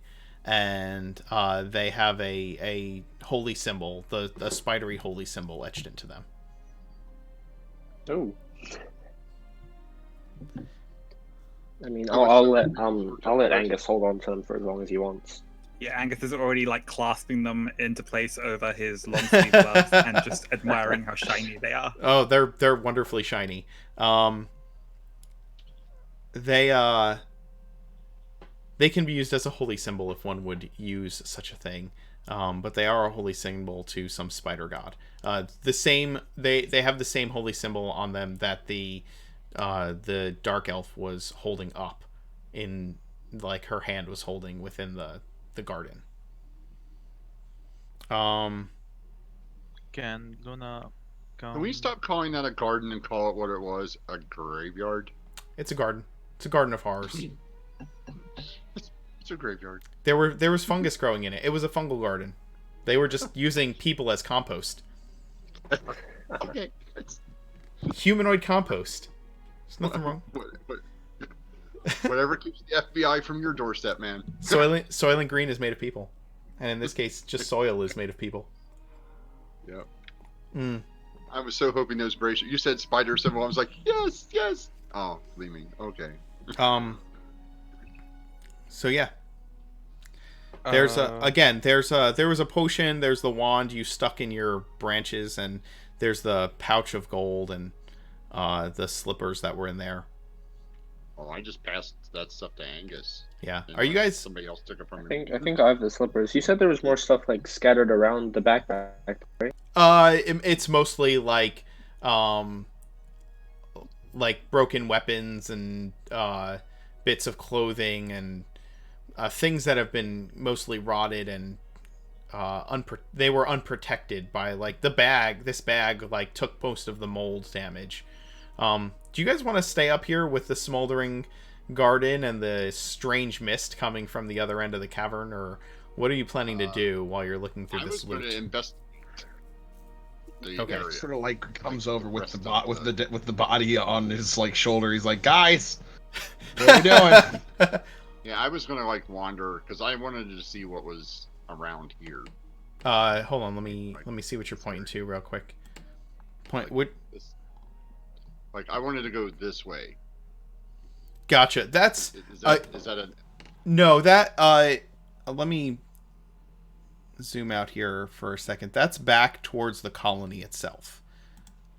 oh, So that you would is- you would know what's okay. over that way. You can look out so you can look out over the colony from where you're at. You're, like, up on so this. so this is the colony down below us. That is the colony down below you, down here. Right. This is the mushroom under which Philo and Baraldi typically hold the melding, which is currently going on still. And this way is where those creatures came from, and Okay, I want to look that the way. odd That's the way I mist. thought they went.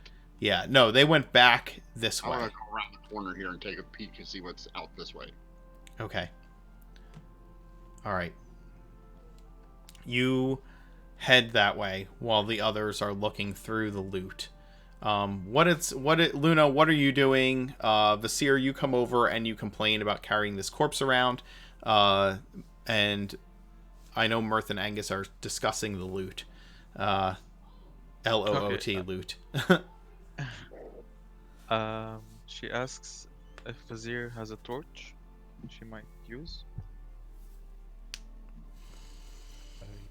Yeah, I've got a few. Do you mind if I have one? Yeah, sure.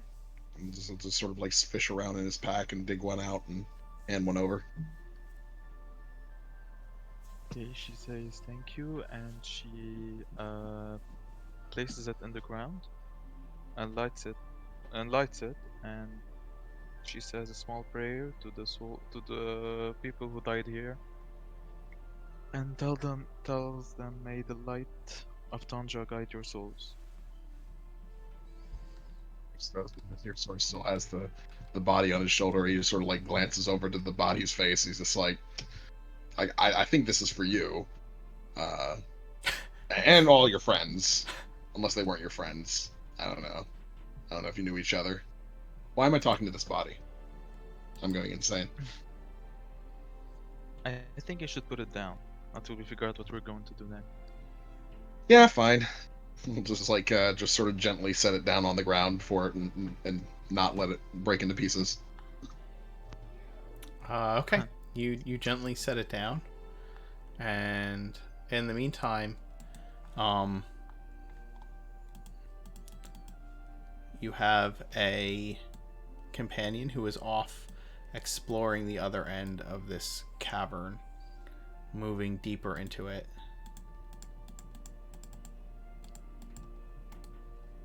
Can I follow?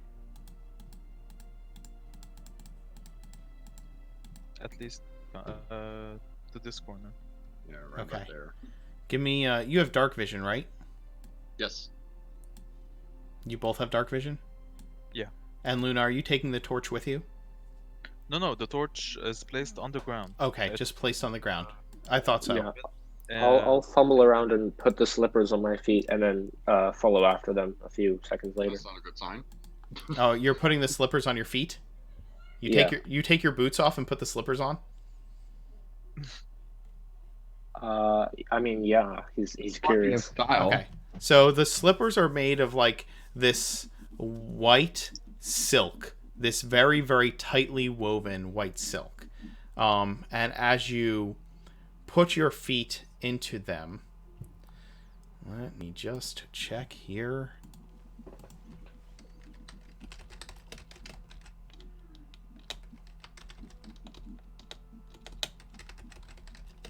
You turn into a woolly caterpillar. Yes, that's exactly what happens. As long as I can still cast spells, it's fine. Be great for stealth. Okay.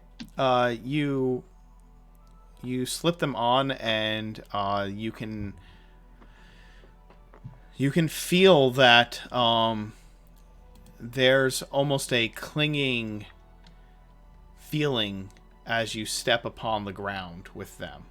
Not that your feet are being like planted in place, but you can feel that they almost like create a hold to the ground as you step upon them. Oh, You're- God, guys. You feel I much think more. I can't jump.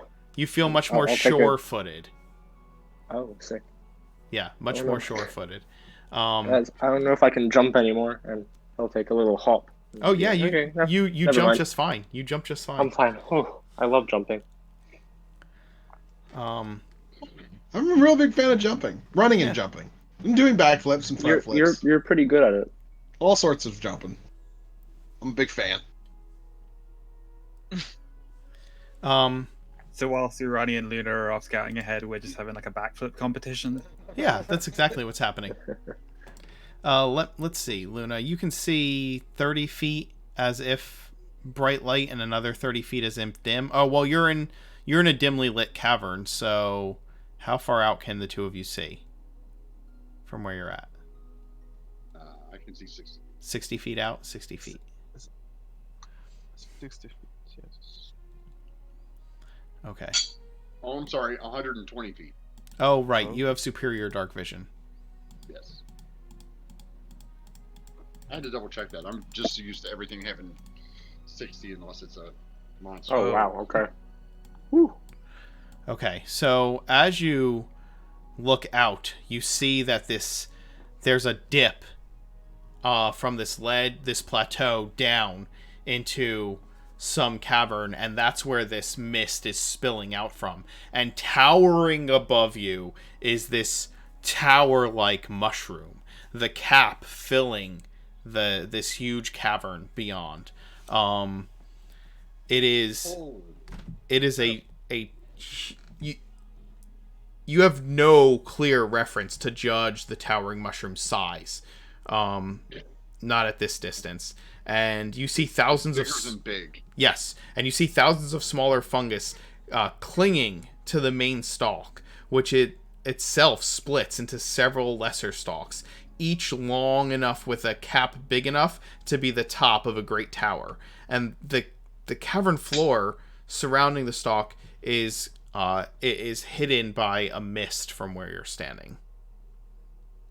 And you can hear these discordant sounds coming from the base of the tower, kind of spilling out just like the mist onto the plateau that you're standing above.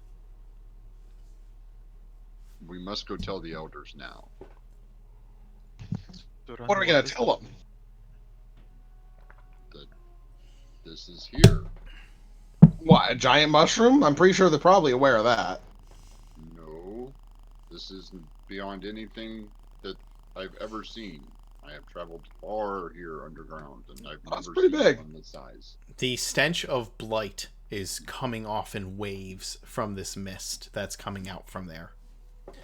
And it's strong enough that all of you can smell this this pungent, sour odor of rot coming in waves from this mist that's pouring out of this area. That is the blight. That is what I could sense on that person you brought. What I could sense on them. We must go tell We're gonna need a lot of oil. Sovereign.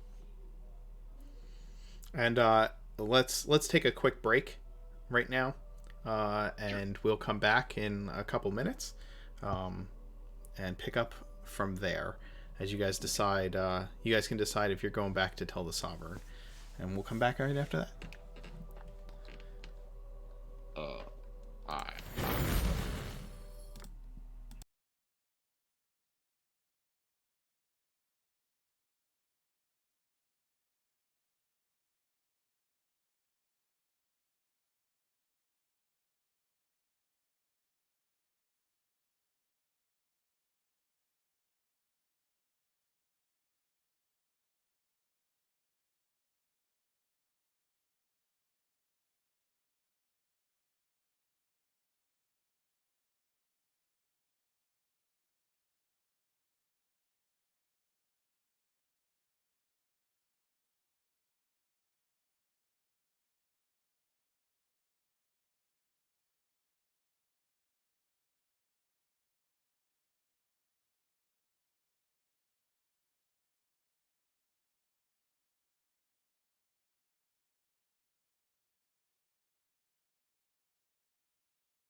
Hey guys, real quick, I just want to let you know Alex has to go, so we're going to be running the rest of the session with him, without him like backing us up.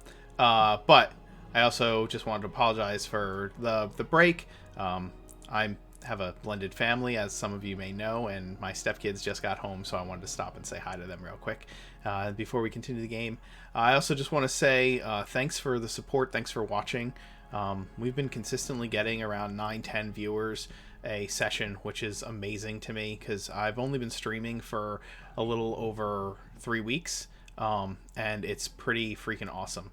The support is amazing. If you want to continue seeing our channel grow, I have some goals listed on my Patreon as far as what we're trying to do. I am trying to release my setting as a book in the future.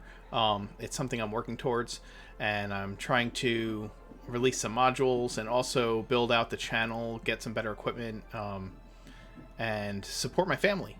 This channel is basically how we are surviving through the coronavirus pandemic, but it's also a passion of mine to be able to do this full time going into the future and devote my full attention to growing and expanding the world of role-playing games in my own little corner of the universe.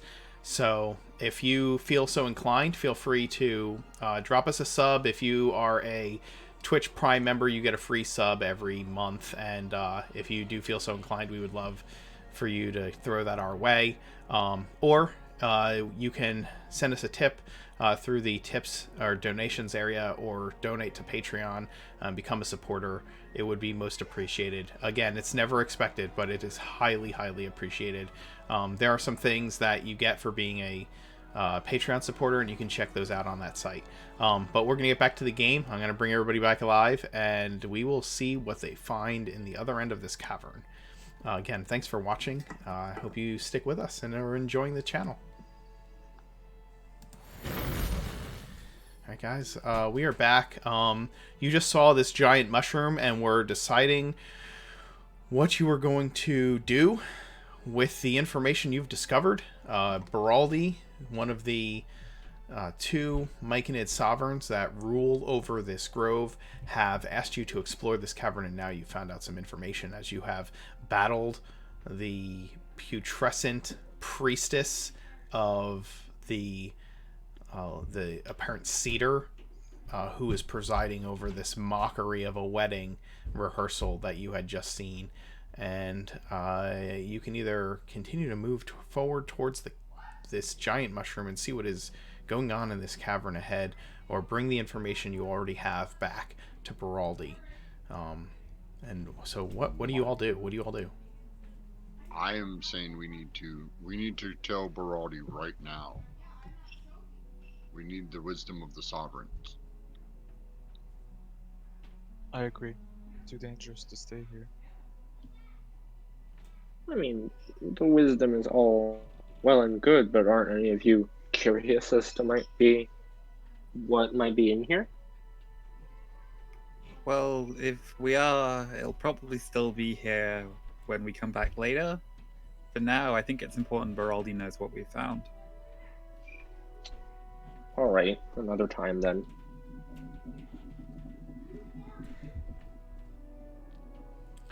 And Luna goes to help Vizier with the body. Okay. Vizier is looking exhausted from the fight. He took a lot of hits. So he is grateful when you take the body.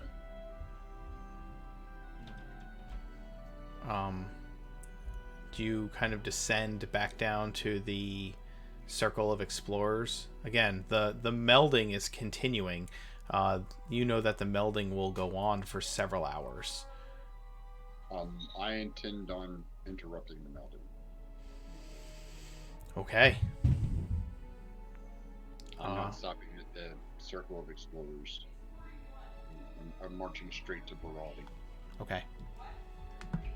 I don't know about the rest of the party. No, sure. I assume they're going to follow me because I'm like their guide at the moment. So I'm just be like, do. Well, I don't stop to be like, I guess we're going to keep going. All right. You all start heading to the circle of the uh, sovereigns, where they hold meetings between them and the elder Myconids, and you can see that all of the Myconids are swaying in unison as a part of the melding. There is a the last time that this happened while you were here, you were in the spore cloud that filled the cavern, and so you, whether willingly or unwillingly, participated in the melding. But those of you now looking upon it, you realize that there is just complete silence in this cavern, and just the swaying of these fungal beings as you approach. It's an odd, eerie sight. I steel myself for the jolt that is about to happen when I forcefully don't enter. Okay. Yeah. So You it's hard. you travel down and you come face to face with the sovereigns, who are both enthralled in the midst of the melding. And the shock is to your is more one of, like, you are painfully aware of the fact that you, for the first time of being a part of the colony, are not a part of this melding, and that is not something you've ever experienced before. The melding from the outside is not something you've ever wanted to experience, and yet here you are, and you stand face to face with Boraldi, and you kind of wonder if you should even stop him from being a part of it, or if you should wait till it is over. The pull to just allow this to continue is strong in your mind. But the blight is a much bigger challenge. Absolutely. I reach out and I grab a hold of his shoulder with my hand, and I speak to him out loud because I know it's a jolt to them. And I use my loud voice. I'm like, Boraldi, awaken.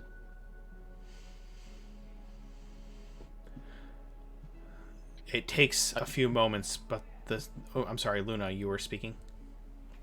I was just gonna say that, seeing all this, I guess we're staying back. Okay. Angus and Mirth, how are you responding to what's happening right now? I'd probably wander through their ranks and just occasionally give one a little discreet poke to see if it would do anything.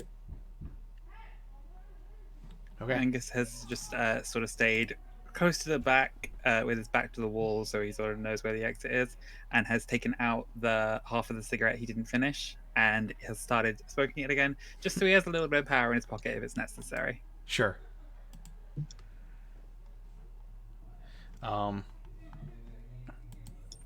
Okay. As you watch Boraldi shakes itself, like there's a full body shudder as he comes out of the melding, and he looks down at you, Sarani, in shock, and you hear a thundering blast of just telepathic language hit your mind. What have you done, Sarani? Why would you remove me from the melding? I'm not very good at it, but since he's so powerful in my mind right now, I'm going to shift and try to send the images of what just happened and what I saw back to him.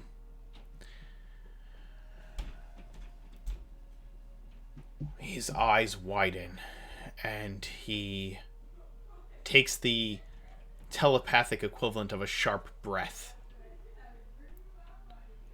I am taking my circles and leaving this place as soon as the melding ends. At least, what of them are untainted? You should consider doing the same, Sarani. You and these visitors We should leave. We should leave the grove as quickly as we can. You can travel with us as far as you may go. But we must. I must protect my circles. The others, I am sure they are lost after seeing what you have seen. This is a dark thing. An evil is here. I must protect my circles. Do you understand? That you must, Sovereign, but my path leads to the tower. I believe that we have to stop this before it spreads everywhere. You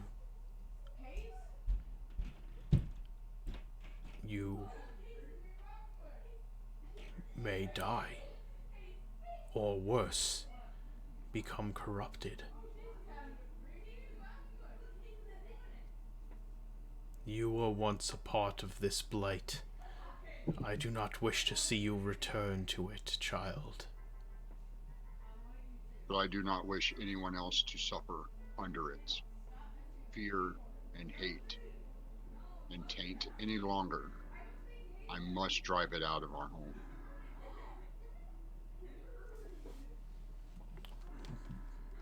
I saw a vision in your mind of a ceremony. What is this type of ceremony? Have these people explained it to you? I do not understand it, and no, they have not. We must speak with the visitors. Very well. Serrani turns around and motions for the party. He wishes to speak with you. Come. Baraldi telepathically speaks to all of you. We must move away from the masters. Let us go to the Circle of Explorers again. I will speak with you there, quickly, before the melding ends. And so he does just that. He meets you up at the landing where the Circle of Explorers is still a part of the melding, and he kind of motions for you to all, circle around him, or gather in a circle with him.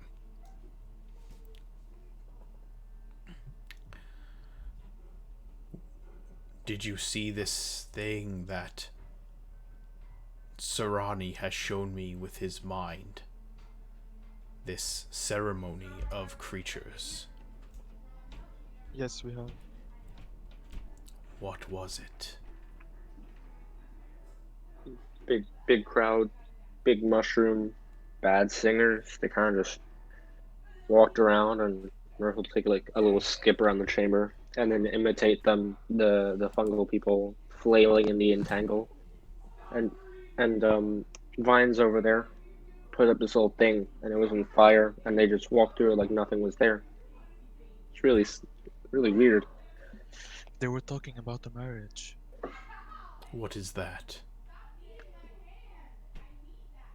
And they were Yeah, asking. and we saw a thing as well about the marriage. There was this big lady and other ladies helping her wear this shroud thing, but it was all in our heads. But what is a marriage? What is this thing you speak of? A union between two people. Between what and what? Between a male and a female, perhaps.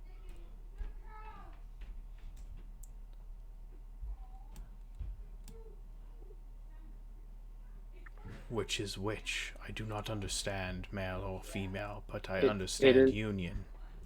It's kind of like a miniature melding that tends to last longer and be deeper. I haven't participated, but it's a bond between two people or things. Did you see what was intended to bond?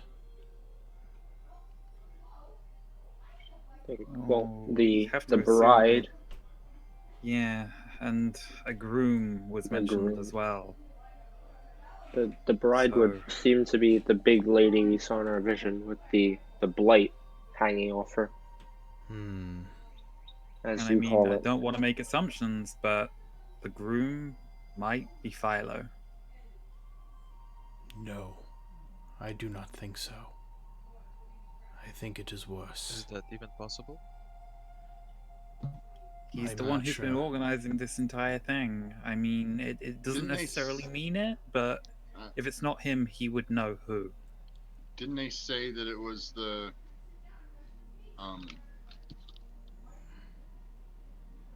Mistralia? The what?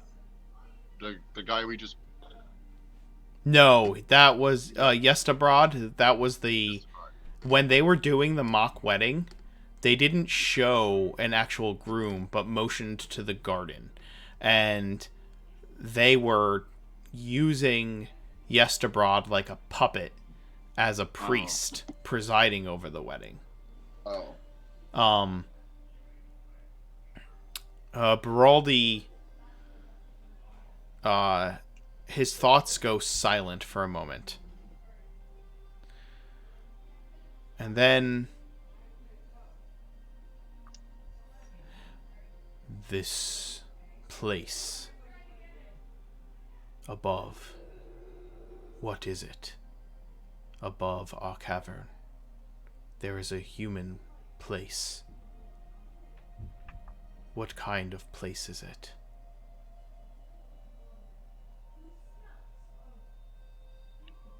Is there grass, I think it is called, or trees? Yeah, we've got grass and trees. It's a lot brighter than down here, and there's a lot more Where, angry people, I guess, running around.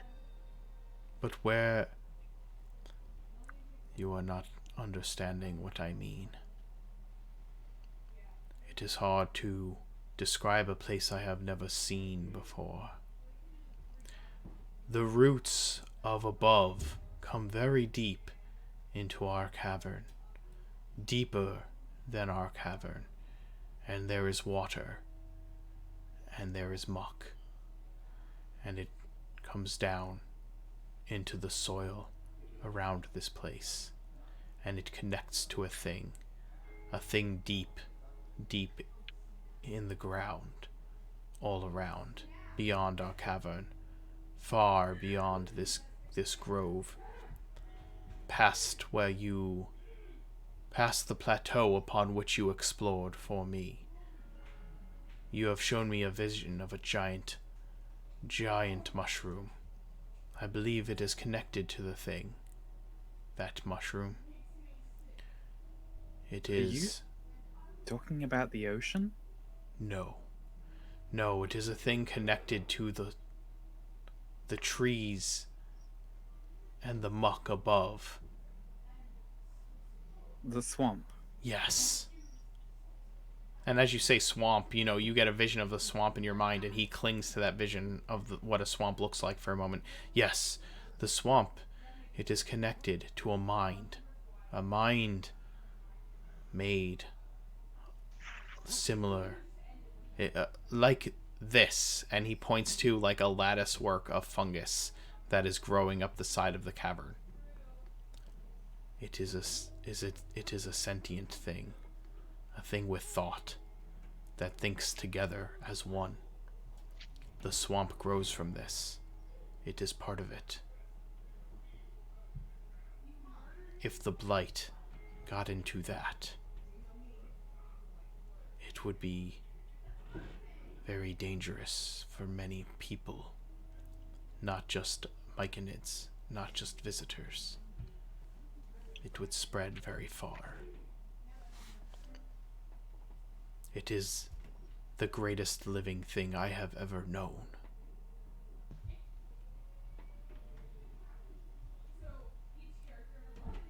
Hasn't it already spread up top?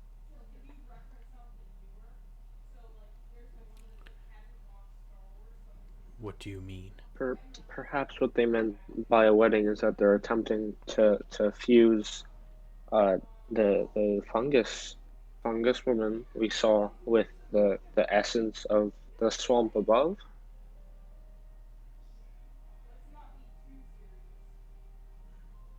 That would be very, very bad. And you guys intend to prevent it by leaving?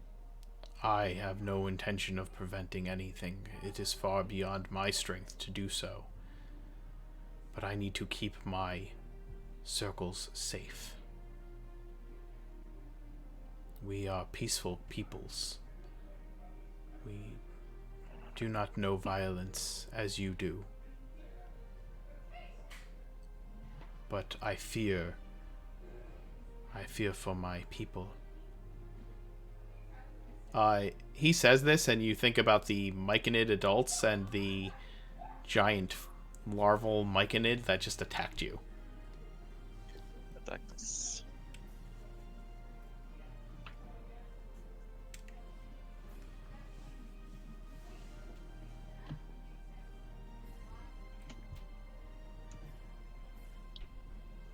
I intend to stop this.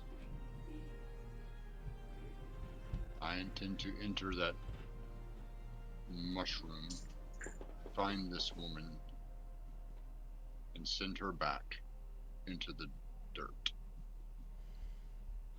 I am with you on that one, buddy. This is probably going to be the most metaphysical wedding I've ever crashed, but hey, I'm up for it. Oh no, guys, last time I attended a wedding, I ended up in jail, and the stakes are a lot higher on this one. Then it sounds like you're the perfect man for the job.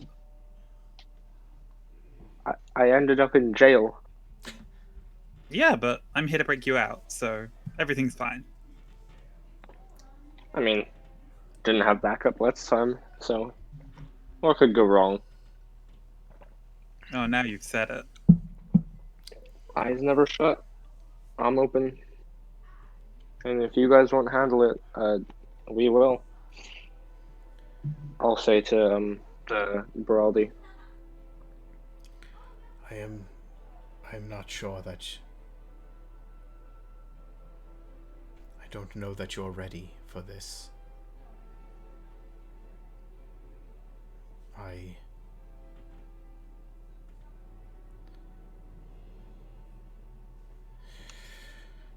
You will do what you must, I guess.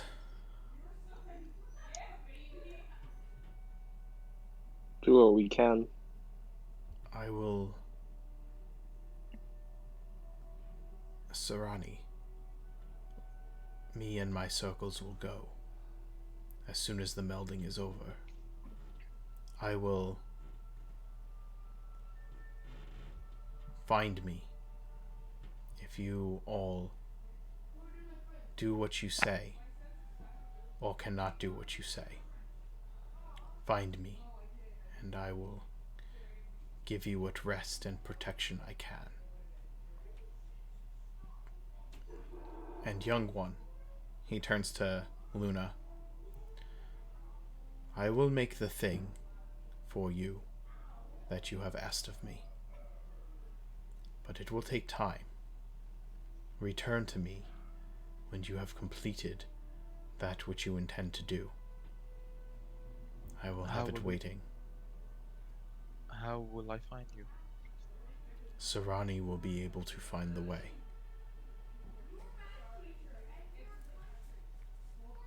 Stay Thank with him. Thank you for helping. Just so you know, no guarantees that we're actually going to be able to put a stop to this thing permanently, but if we can disrupt the ceremony, it will at least buy us time. If we make it out alive, we'll try to come find you. But please, when you're guiding your people through the swamp, be careful. There are things out there that are very hostile. We will not leave the caverns. There are other ways and paths through them. We will go deeper. Can you drop some breadcrumbs on the way out for us? Again, Sarani will know how to find me. Oh, okay. Cool. And I have done some brewing while you were resting. And he gives you a couple of vials. They're actually like hardened, uh, hardened fungal shells, and inside is a reddish liquid similar to the potion that was sitting in that bag that you found on the shelf above. These will help with healing should you need it. Angus is going to pull Thank out the you. potion that we found and just double check with him. You wouldn't happen to know what this is, would you? Let me see it. And he takes it from you and begins examining it, kind of opens it and does whatever the myconid equivalent of sniffing it would be, and examines it, the texture and the color of it, and how it moves and shines. This is also a potion of healing, though greater than one of mine.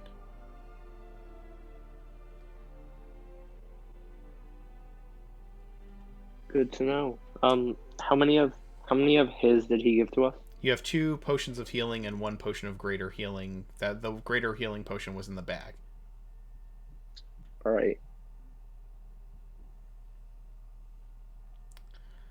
Angus is going to pass the greater healing potion across to Luna. You seem to be our main healer, so probably makes most sense for you to have this one. Use it if you need it. Hopefully we'll never need to use it. You also have that scroll that you were given last time. Yeah, the protection from fiends one. I've got that one. Yep. So you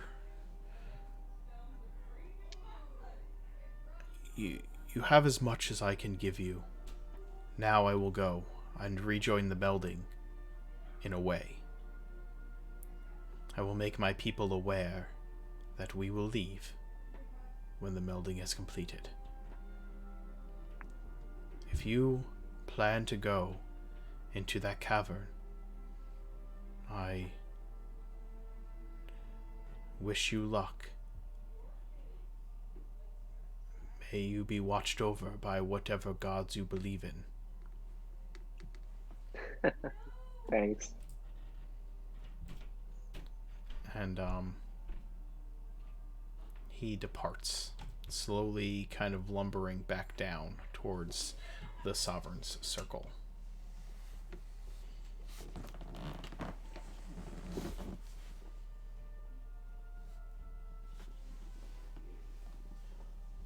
What do you all do?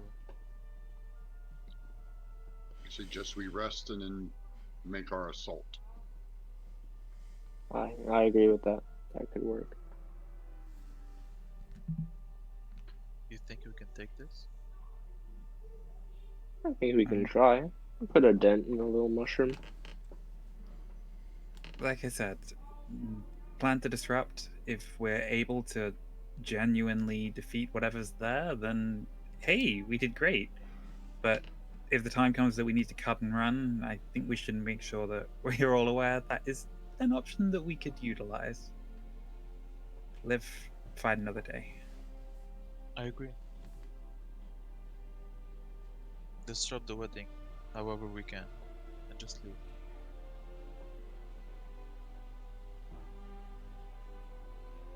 So, yeah. But how are we should gonna probably do that? take a long rest, right? And we can plan during it. Because I think Luna needs most of her spells and abilities back.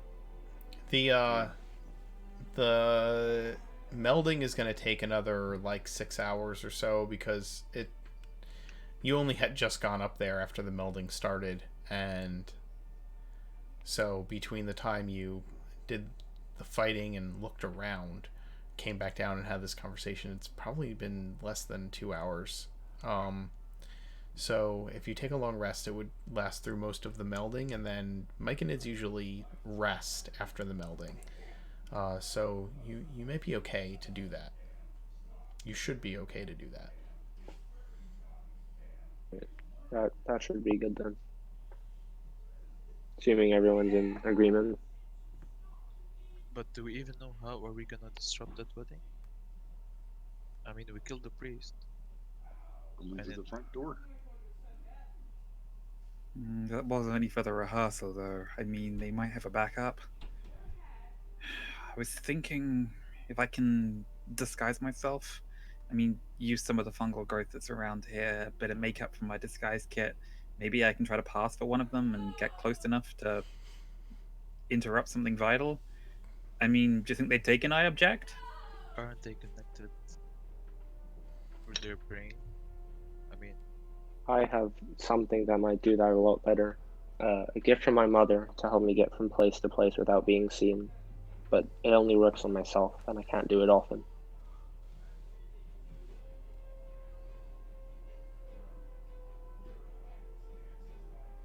what is it? I can cast Disguise Self once per long rest for free.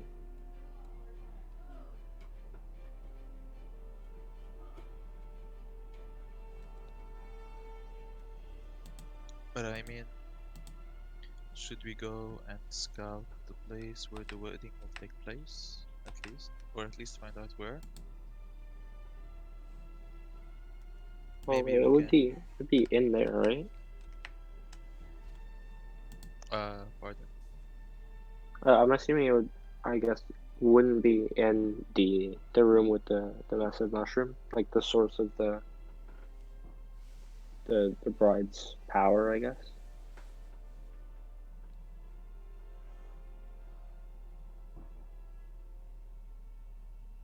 I mean, we're getting in. How are we gonna get out? When all of them are dead. Okay, but what if we can't make all of them dead, Vines?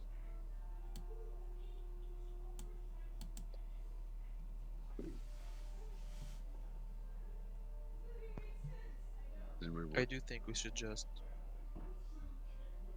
disrupt it somehow and leave us as quickly as possible. If you have another idea, then I am more than willing to listen. I think Luna has the right idea. Sorry, ears. Get in, put a dent in the mushroom in the wedding, and then haul our asses out to the cavern. Yeah, it's probably for the best that we sort of try to stick together, move as a group. And Angus sort of looks across very pointedly at Visir when he makes that comment. That way, we won't get separated and cut off. If we need to force a line of retreat, we can try to punch our way through together. What if you wait for all the mushrooms to get inside the big one? Can we burn it? I mean, the wedding will get disrupted. And I have 2 also, flasks of oil left. If we could find something else that's flammable, that might help a bit, but I It's don't a know if pretty this big would be enough mushroom either accelerant. way. Yeah.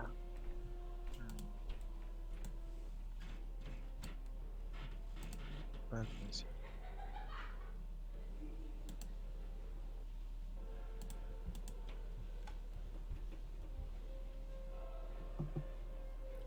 Will you tell me what you're doing, guys? I'm waiting on all of you to formulate your plan. Are you taking a long rest? Yes, I believe we're taking a long rest before we do Yeah. anything. Okay, so Yeah. then go ahead and reset everything for your long rest.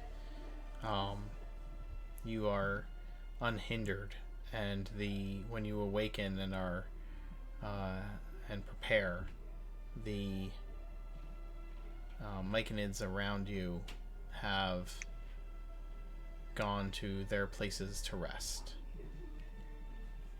In the 4 hours that I wasn't taking my long rest, I'm going to get out my disguise kit and, as I said, just try to sort of take bits and pieces of mushroom and fungus from around the cavern and try to sort of assemble what passes for a disguise so I can maybe creep a little closer if needed. Okay. I'm gonna stir Luna a bit into it and ask if she's free. Yeah. Hey, ears, you got a minute? Alright, great. You have You have a steady hand, and you can heal things, right? Sure. All right, cool. I need your help with something that I haven't done in a while. I don't know if I still have the knack for it. Remember this? And he pulls out the holy symbol of Krakadon that we found in Shepherd's room a very Yes. long time ago. Uh-huh. And you see these? And he pulls his collar down to reveal the brand on his left shoulder. Okay. Right. I'm gonna try and put a new one in, and I just need you to be here in case anything goes wrong. So Be- he'll pull up his shirt and kind of on the left side of his rib cage, he will press the metal symbol of the god of sea and thunder into it, and then take a deep breath in and say, "Wish me luck." And then he will cast heat metal on the holy symbol and push it into his side. It feels lovely. Roll the heat metal damage. Do this. Ready.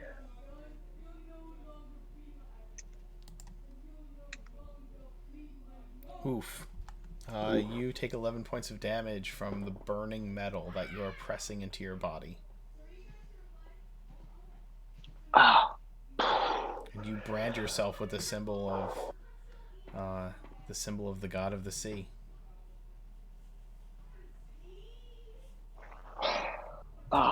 He'll wince and rip it away from his skin, and then kind of tap at the brand as it cools. This is And his before you skin take. scars in a very peculiar way. It's like patterns and dancing lines of almost writing beneath his skin that kind of come to the surface as the top layer is withered away by fire. Mirth, may I ask why do you collect these It's a symbols? old habit of mine. It was a way of keeping track of people, and then they got lost or they found a better place to be in. And I keep them here as memories of experiences of people. And it's not like, oh, sorry, one sec. My audio. We can still hear you. There we go. Sorry about that. That's okay. It's a tapestry. I'm an artist at heart, and this is my chosen art form. Aside from singing and the swordsmanship, this is where I found my inspiration in. And it's not, I don't put in great effort into anything really. I don't know much about these myths and legends that I have all across me, but I know the power they hold for people, and that's enough for me to cherish.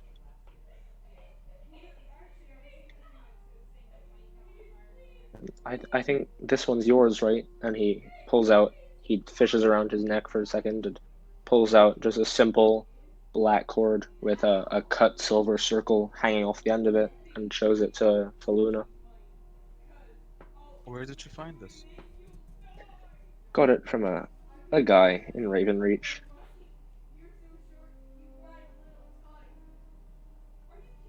Uh, I'm not sure.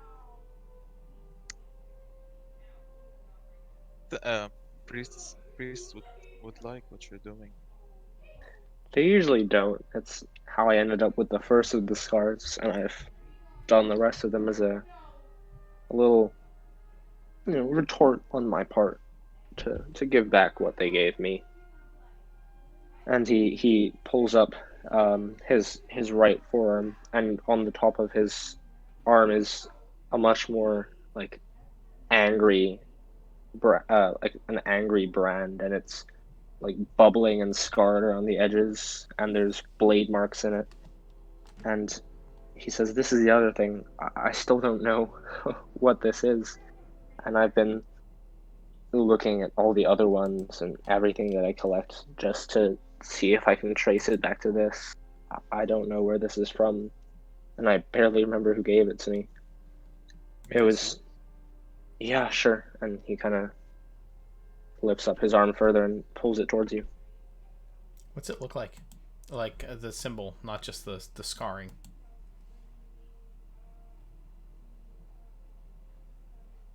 Mirth. Sorry? What's the shape of the symbol? Not just the scarring and the way and the cuts and everything like that, but the actual shape. You can decide that however you want. If you want me to decide, I can. But I was intending to have it as like, if you have any idea for it. No, you go ahead and describe it. All right, I'd say it's a sort of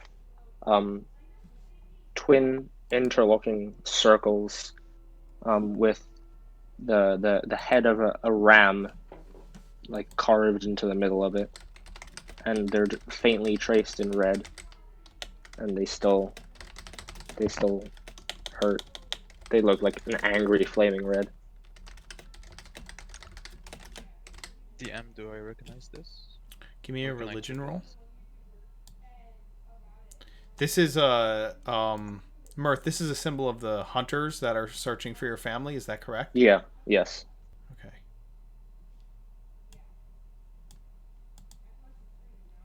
The inquisitive order that drove my family out. Ooh. Yes. You recognize this symbol. As he said, it is of a. They are an inquisitive order. They are, I would say, outside of the purview of any acknowledged sect of one of the churches, but they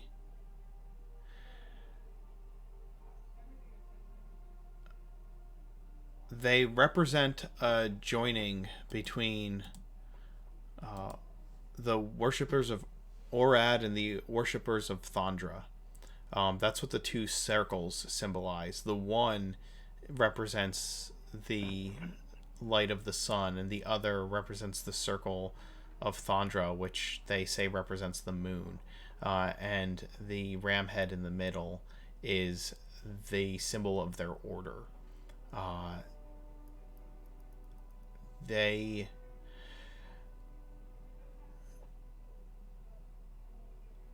They consider themselves to be holy avengers, and they hunt anything that they deem to be an abomination to either of the two gods, the god of light or the god of death.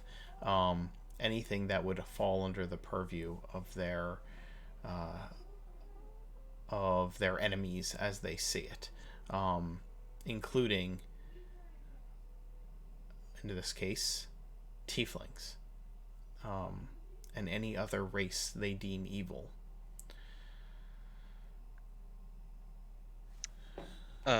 Mirth, did you say that you don't know what this symbol is? I didn't quite hear Well, you. I don't remember it. I've had it ever since I can remember, from like the oldest, the farthest back I've ever gone. I remember waking up with this on my arm every morning, and it would burn.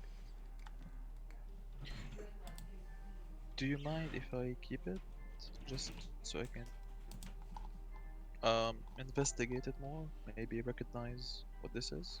I mean, I don't think you can keep it unless you want to take my arm off, but you can feel free to Okay. check it out whenever you want. I thought it's a symbol. Okay, fine. Everyone. I don't tell him what this is about. That's Okay. the main idea. Okay.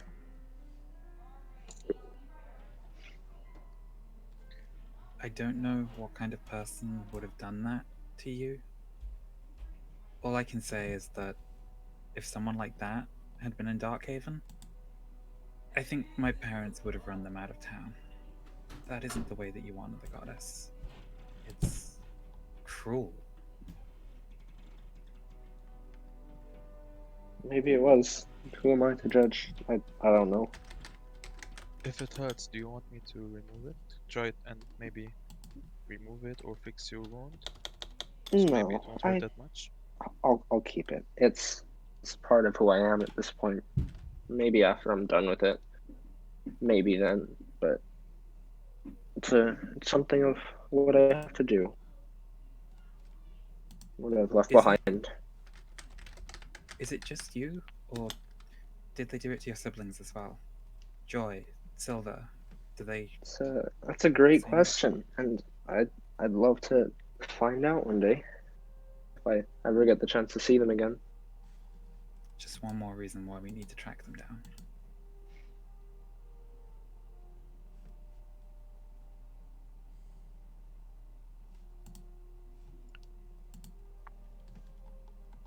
Do you need anything Myrtle. else? No, that was it. And he'll take a deep breath and a smile and pull the shirt down over the newly inscribed brand.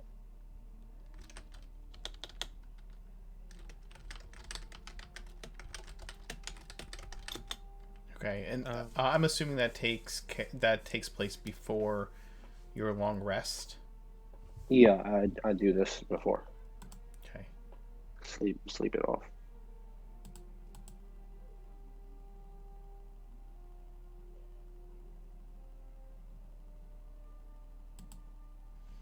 Okay. As I say, you awaken when the Myconids are at rest.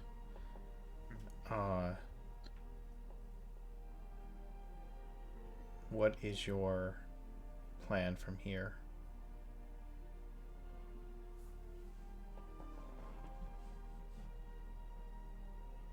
Well, unless somebody gives him a alternate path of attack, Serrani's going to gear up, and after the pink things eat, we're going to march right up to it. Okay. Kick in the door and give him a fine, how you doing? Angus is going to sort of throw on the cloak that he's sort of clumsily covered with bits of fungus and has sort of smeared his face with some sort of brown and little bits of yellow face paint. And just sort of forming a step behind Serrani, he's going to be pouring one of the oil flasks into his hooded lantern and dropping the hood so that I've got 5 feet of dim light around me. Okay. And I've got the other flask of oil in easy reach in case we do need to start a fire. Okay.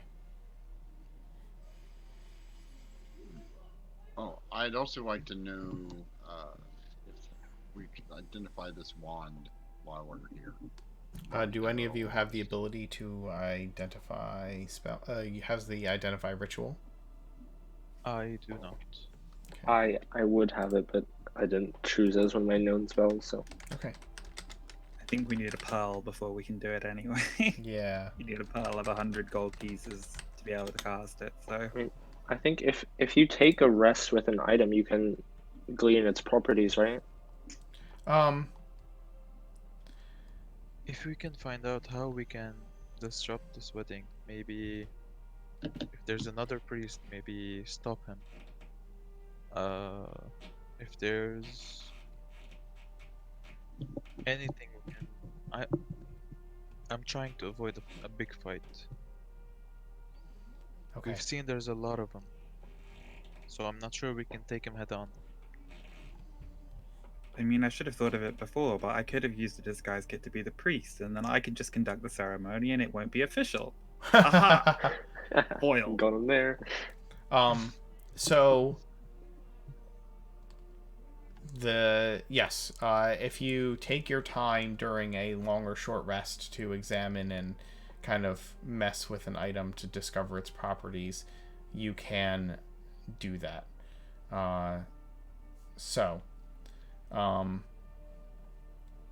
The slippers you're wearing are slippers of spider climb. Nice.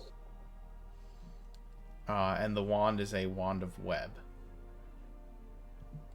Ooh.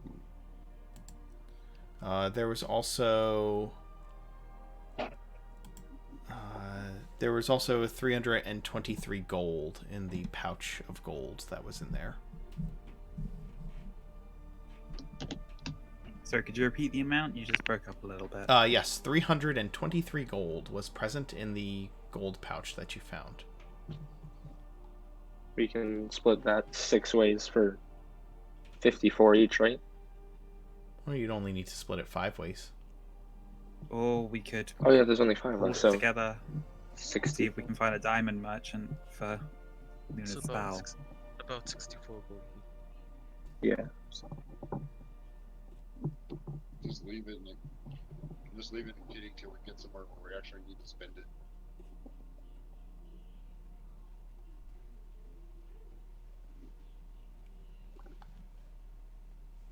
So, can anybody fly? That'd be nice, wouldn't it? Levitate?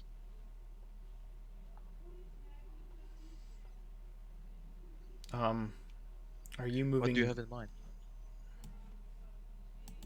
Well, you were talking about fire.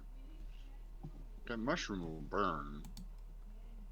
It's quite large. So, you have those sticky feet. You could climb to the top and start a fire on the top, and we could start a fire on the bottom. It would burn to the middle. Kill them all. Wouldn't have to go inside. Okay, but that's a big tower, and how would I get down from the top once it started burning? That's what I was asking if someone could fly. Also, Mirth can conjure magical fire, but we would need to start a fire with a tinderbox at the bottom, and that might take a little while. No, I can make a fire. And he turns around. I'm gonna use my create bonfire cantrip. There's a 5-foot bonfire. Yep. There is, in fact, a 5-foot Okay. bonfire. I can do that. I didn't know that you could do that. Good to know. I don't like Is to that- do that because it's Entirely safe? no, it's fire. Fire's not safe. Well, that's what I mean. I mean, like, well, I guess there are humans that use fire spells as well, so point retracted, but still. So basically, we need something that could catch fire very quickly.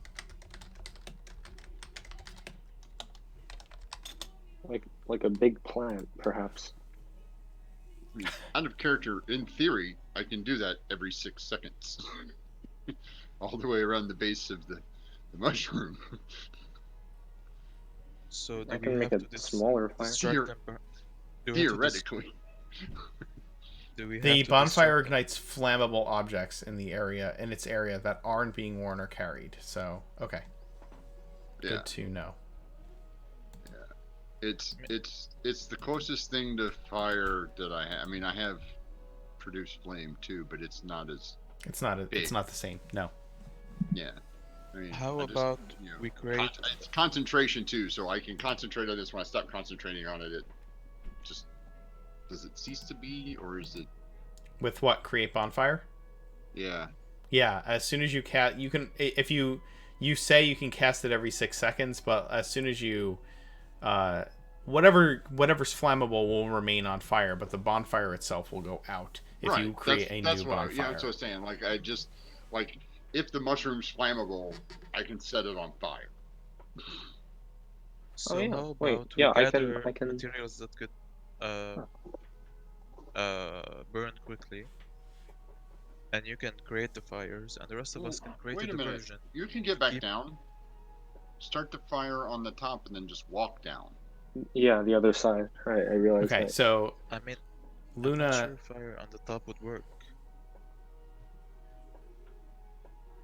You've got a flask of oil and a fire. It'll burn. I don't know how long it'll burn. I don't know how well these mushrooms burn. How well do these mushrooms burn? DM, have I ever set one on fire before?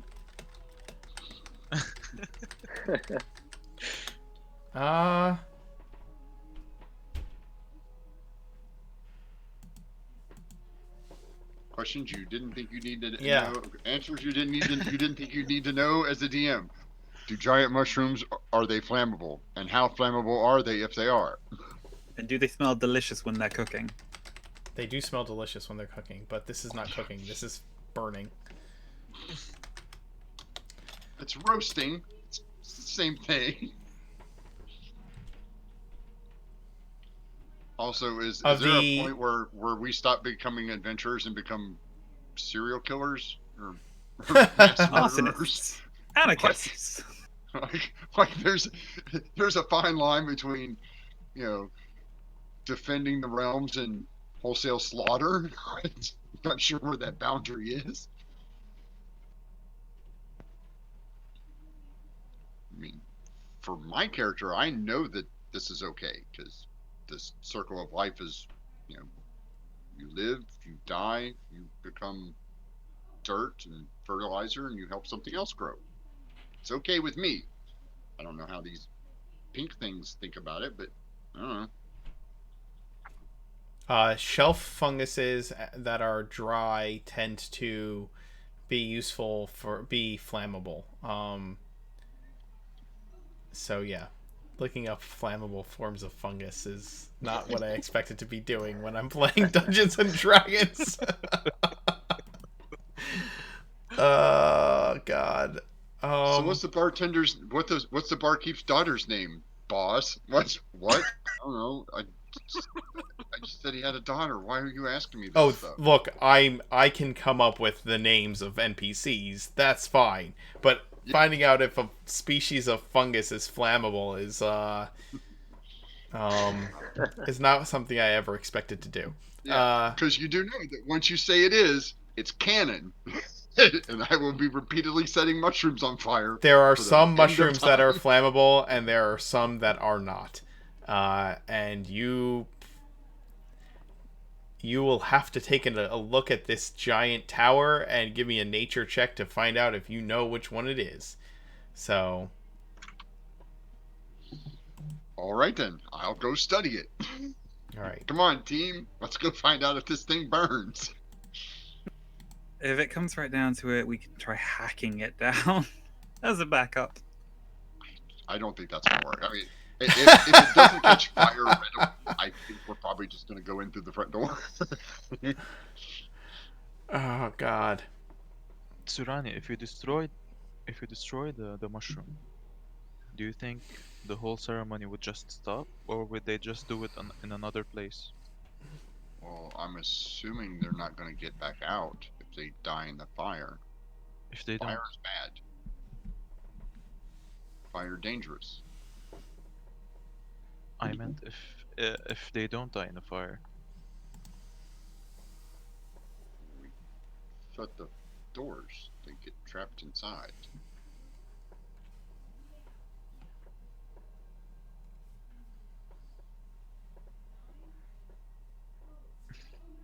What does everybody think of this?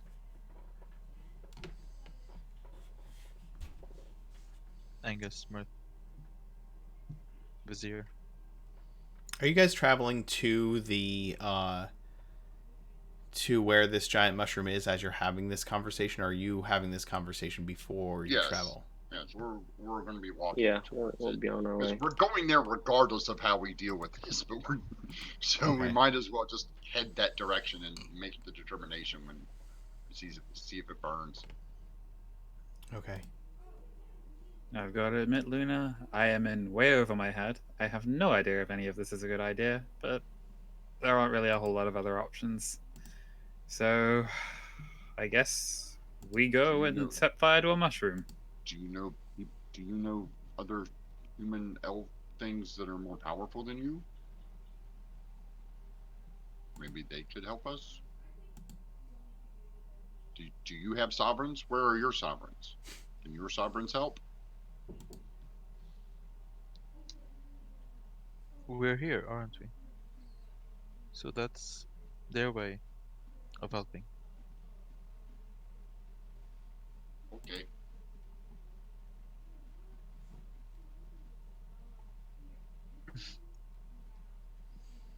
Okay. As you're traveling, you reach the ledge upon which this huge, upon which you can see this huge mushroom. You reach the entrance to this ledge, and as you look out, you see that this ledge, kind of on either side, hugs the walls of this cavern and leads down into the lower part of the cavern where this giant mushroom is situated. The cavern wall, the huge ledge, this crescent-shaped ledge, gradually slopes down to the lower basin of this cavern, and the ledge is covered with like a carpet of moss and fungus, going in either direction, and scores of various sized lumps and pockmarks are situated on the ledge. Are you like moving down the ledge? Are you looking down below? Are you looking at the mushroom? Like, what are you doing as you approach this ledge? Can we reach the mushroom from the ledge? Here, let me move you back over to that map real quick so you can kind of see what I'm talking about. If we look from the top, do we see what's happening? Okay, so Yeah, I assume we try and like scope it out first. okay.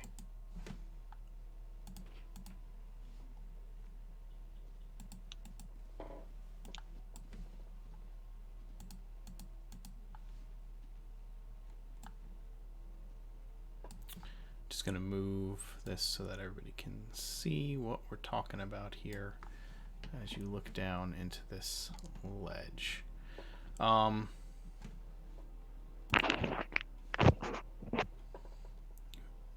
So are you just walking up to the edge of this ledge here? Is that what your plan is? The mist is kind of boiling over the edge of it and smells putrescent.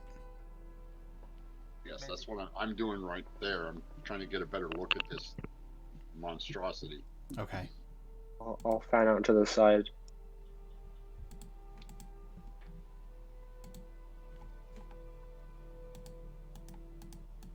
All right. Let me tell you what you see before you start going too far.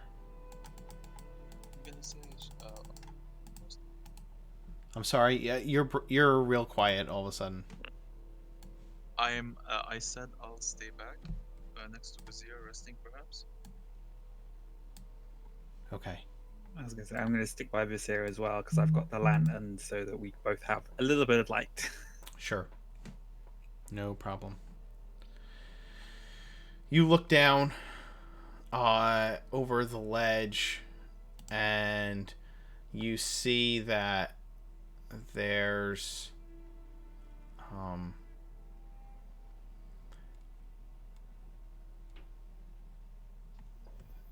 the ledge drops about 20 feet below into this strange mist that flows out of it. The mist is almost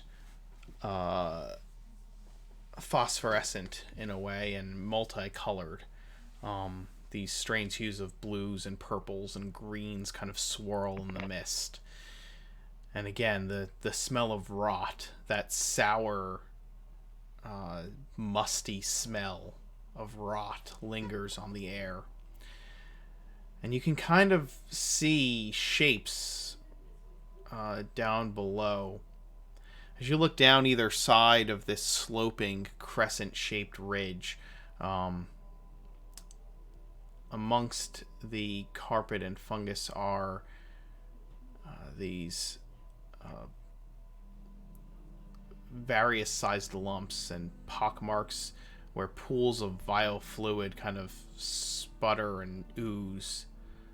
Some are drying out and scabbing over, but it's just this awful mess of fungal rot and moss that grows down this way. And as you look down into the ledge, you see the shape of the base of this mushroom disappear down into this thick fog of swirling colors.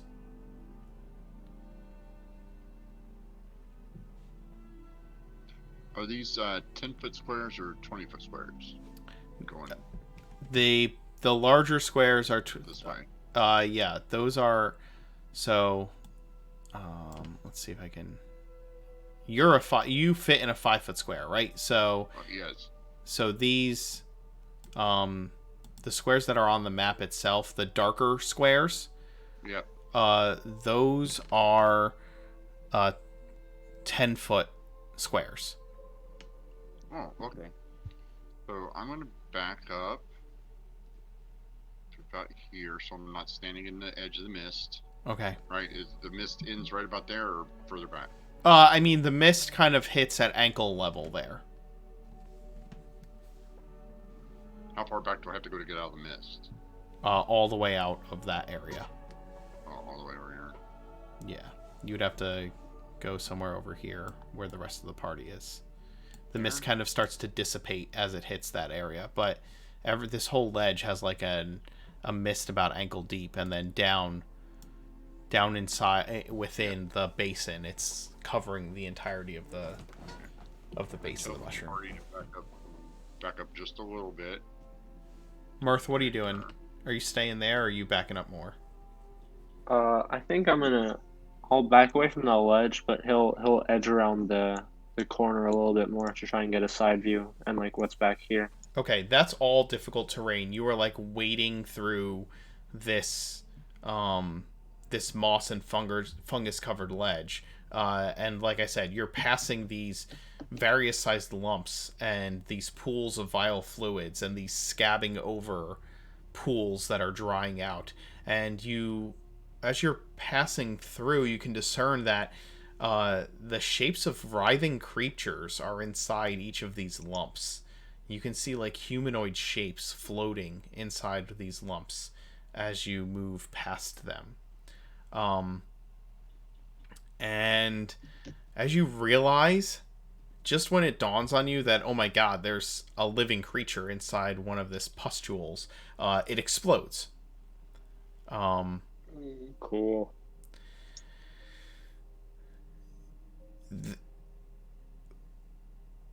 One of the lumps, it just bubbles up and bursts, and a dense cloud of spores and dark reeking fluid explodes outward, and you hear a piercing scream of agony and terror.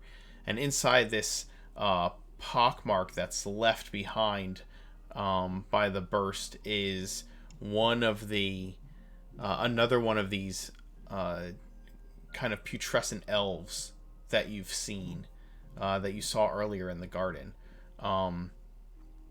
or at least what's left of it.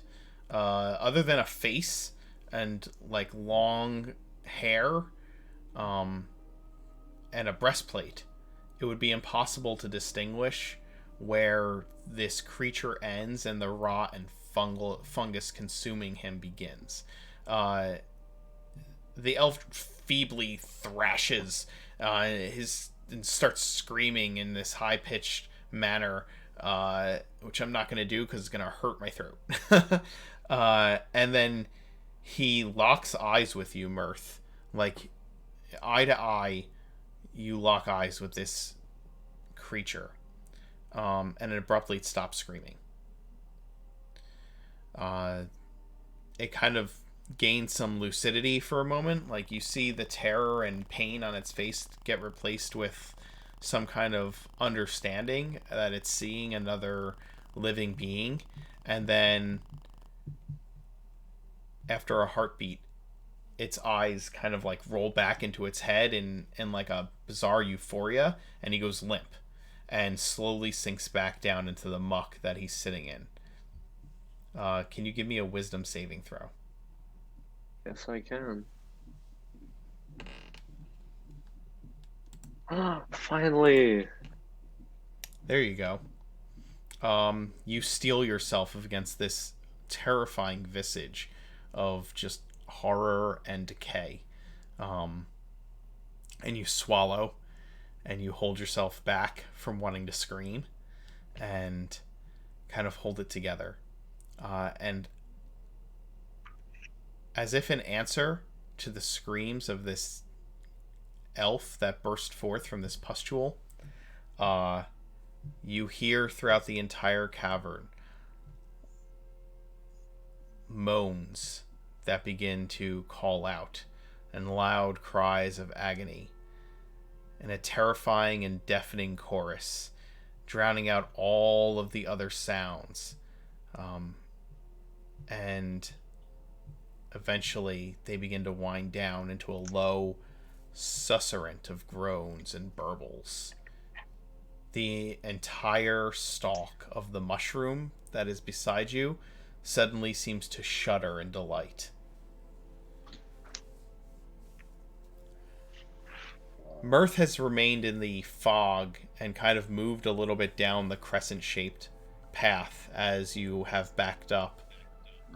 Mirth, come here. And you hear these sounds echo from the cavern beyond as you've backed up, Sarani.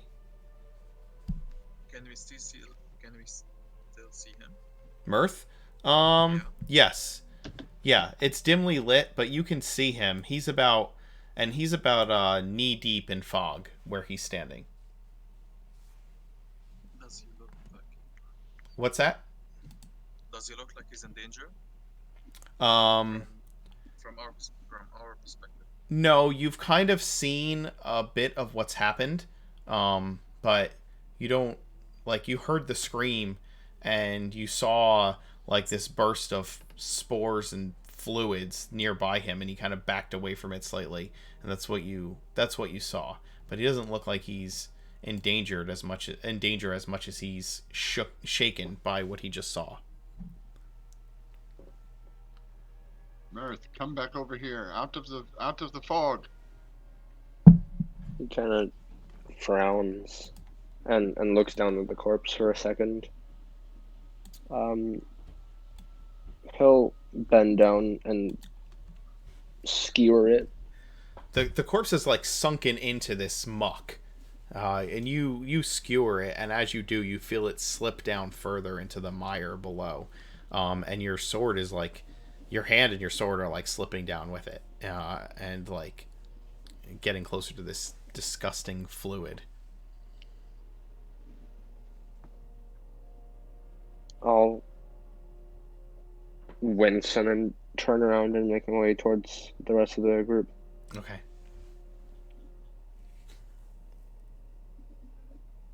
We might have company. I'm just waiting for you all to step back here. I'm going to try something. Okay, Vines, you do that. You do that. Party is there, then right there, I'm going to create a bonfire. How far away from you can you create bonfire? 60 feet. Just why I move back. Yep. Okay. So understand that the cap of this mushroom is above you. Okay. Yeah. Like, you're not looking directly at the cap. Yeah. Wherever the edge of the, I assumed it would be like right there. It's like where the lip kind of comes down closer to the ledge. I mean, if I have to get closer, I'll get closer. I just don't want to be knee deep. No, that's fine. Yeah, you cast a light bonfire on the highest and closest point you can see of the mushroom, and you see the bonfire get created, and it flickers there for a moment. Yeah, I'm concentrating on it. Okay, as long as you're concentrating on it, it remains. Okay, I'm gonna give it a good minute, and then I'm gonna stop concentrating. Okay. See what happens. There are scorch marks on the tower itself, but it is not burning. There's maybe some, not just scorch marks, but maybe some embers still glimmering, but it's not burning itself. And you can see, as the firelight fades slowly, you can see like a slick shimmering on the mushroom itself that is like a slimy coating on it. Okay, and then my next one I'm going to create right down here where Mirth was. Okay. You create it there, and you concentrate on it, and um, Mirth, you can even tell him that the entire ground is this like slick moss covered in this muck and fluid. I'm actually Some trying to see if the um, gas is flammable. the gas no, the gas does not explode in any kind of flame. Reasonable way. Yeah, I'm just wondering because sometimes the spores are flammable, and No, absolutely. if the air's full of them, like, don't stand over there. That's why I backed up. I'm like, don't stand over there. I'm going to set the fire down, and if it explodes, I don't want to kill Mirth. Yeah, absolutely. So I'm like, it doesn't seem to be. It seems to be coated in slime. Looks like we're going to have to make our way to the front. I only have the one flask of oil left. I think it would be best if we try to set fire to the stem. Is it worth all of us going as a group, or should we try I don't think sending as setting few it people on as fire will possible? work. It appears to be protected. You guys could see the fire. I mean, it's a 5-foot bonfire over there, sitting on the edge of it, just kind of like not doing anything, and then it goes out and nothing happens. Well, that's certainly true of the cap, but maybe we could still try setting the stem on fire. I mean, fires tend to grow upwards quicker than they burn downwards, so it might have an Sure. easier time of sort of. And if the entire stalk goes up, it'll spread into the cap from there. It's got to be worth a try, right? Absolutely. If Sure. someone gets I down start there, going the same how way will we that get out? Mirth had gone. Guess we're Okay. hiking down the road. If someone gets down there, how are we gonna? Is he gonna get out? I mean, Luna, you're really hard to hear. If you can, I don't know if you could talk closer to your microphone or not. oh, sorry. I was saying that if someone gets down, how will he get back up? Can you hear me? Yeah, Yeah. I was planning on taking the path, Into the the yeah. ledge. See if the ledge takes us down. I'm assuming it slopes down. It do still does. have It my slopes rope down with me. on either side. Okay. Yeah, so Okay. just I have 2 lengths of silk rope at 25 feet each. The ledge is 20 feet. I mean, I could try finding something to tie them off on, just so that gives us another route that we could try climbing back up if we need to. You can tie it off onto one of these lumps, but you have no idea whether it'll explode or not while it's tied off. But there's no like rocky outcroppings or anything like that. It's mostly everything's covered in this slick, slimy fungus and this disgusting muck. So you want to get down there, burn the slump, and get out as quickly as possible? You That can. does seem like the best possible idea. I know that I was the one who said that we should probably move as a group, but Luna, if you could wait here, hold the rope, sort of make sure that we can climb back up, that might be the best way for us to sort of get in and out quickly. And if something happens, I can create a distraction. I can create thunder sounds in this cave. Maybe they'll distract them. Angus sort of looks across at Sirani. What would Myconids fear? What would make them panic and run? I'm not sure. The fire normally does, but you saw earlier, last evening, they paid no attention to fire. So I'm maybe a brick.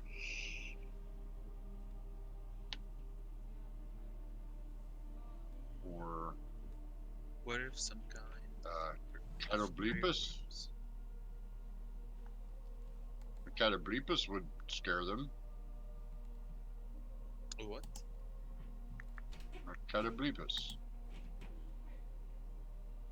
You know, large, like two of me tall, big long snout, long neck, eats swamp grass. Kind of sounds like an elephant. think they might have heard of one. I'm not sure what they'd sound like, though. I was sort of hoping for like a predator, something that could be a big, loud noise that would sort of scare them off. That Luna could There's herds of them everywhere. make. Do you have Roth here? Roth here? What? The big woolly mammoth oxen that live in the Underdark. Sure. Yeah, absolutely. Okay. There's the Roth, big, furry, long hair, travel in herds, big horns, eats grass and muck and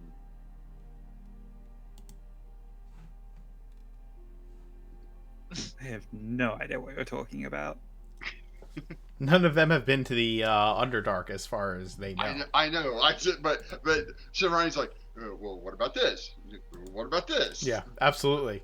They're all herbivores. They eat plants. Like we stay away from them because the herd of them will eat all of us. Like snack food. If this is a god that's against Tundra, what if I say a prayer in an extremely loud voice? Would that distract them perhaps?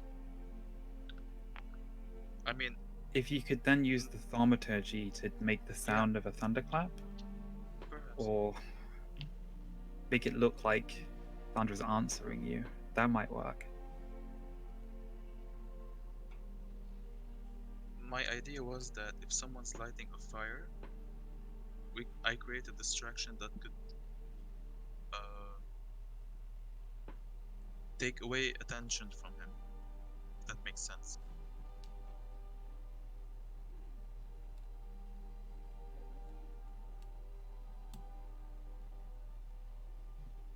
Give him enough time to burn this thing.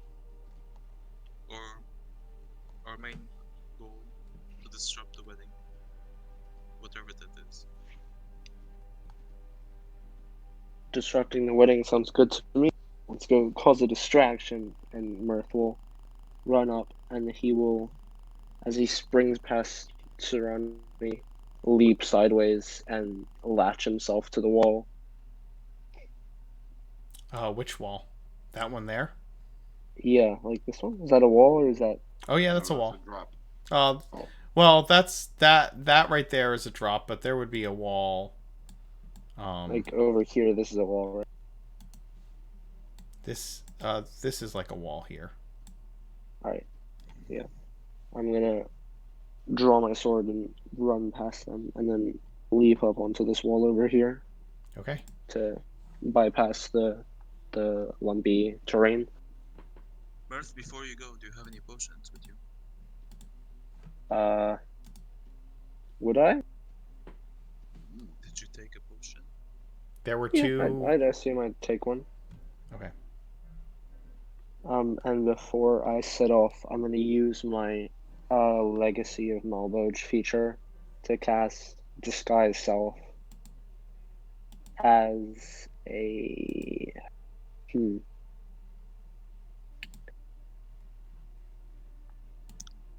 I give the potion to Angus, since they're going down and I'm not. Okay. Angus, he hands you his potion. Mirth. You embassy hold down here. I'll be back as soon as we can. Mirth, what are you disguising yourself as? I'm thinking, so I have to have the same general arrangement of limbs as myself. Yep.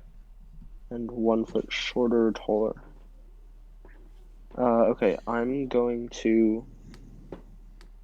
Are we tying the rope before you go? Just to make sure it can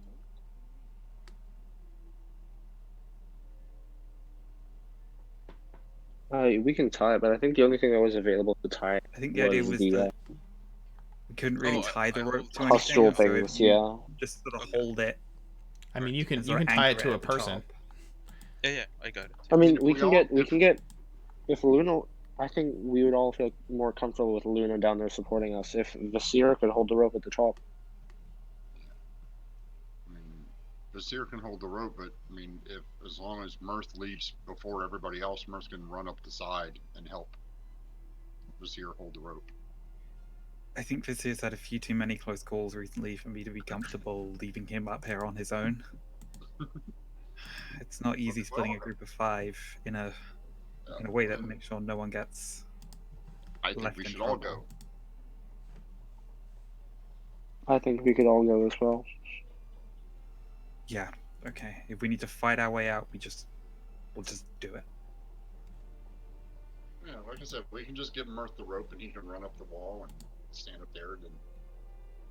And I hadn't considered that. That probably would work. Yeah. Yeah, okay. I'm not very comfortable. Never mind. I'm going to give the potion that I have across to Vizier because he seems to have needed healing more than I have so far. So. Sure. Sounds good. You give Vasir the potions, the potion that you had, and you prepare to move down this walkway. It's difficult terrain. It's difficult to move down. I will cloak myself as just one of the basic myconid adults that we saw in the parade. Okay, no problem. And I'll give myself the same like fungal growth that I saw they had. Sure. I assumed the disguise that I have on, and I'm sort of affecting a sort of shuffling walk, trying to do a very sort of blank expression. In Shaun of the Dead, when they're trying to be zombies, I'm basically doing that. Right. Again, you're hearing these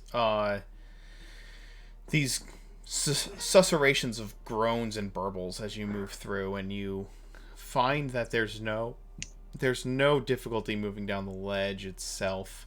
The terrain is difficult to move through, but you encounter no kind of obstacles on the way down the ledge.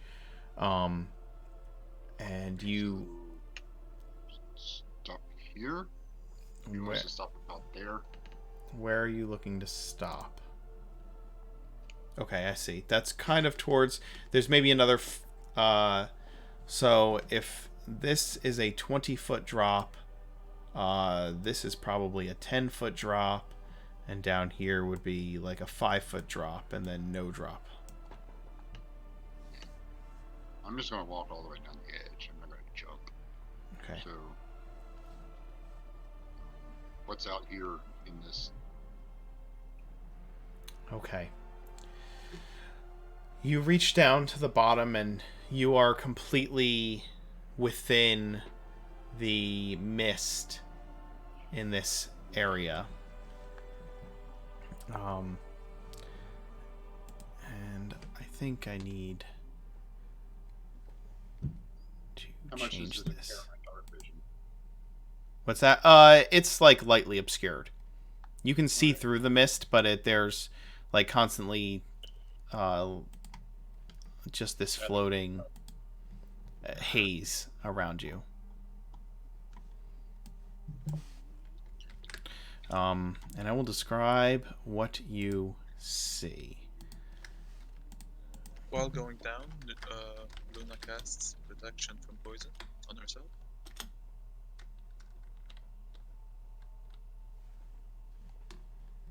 Okay.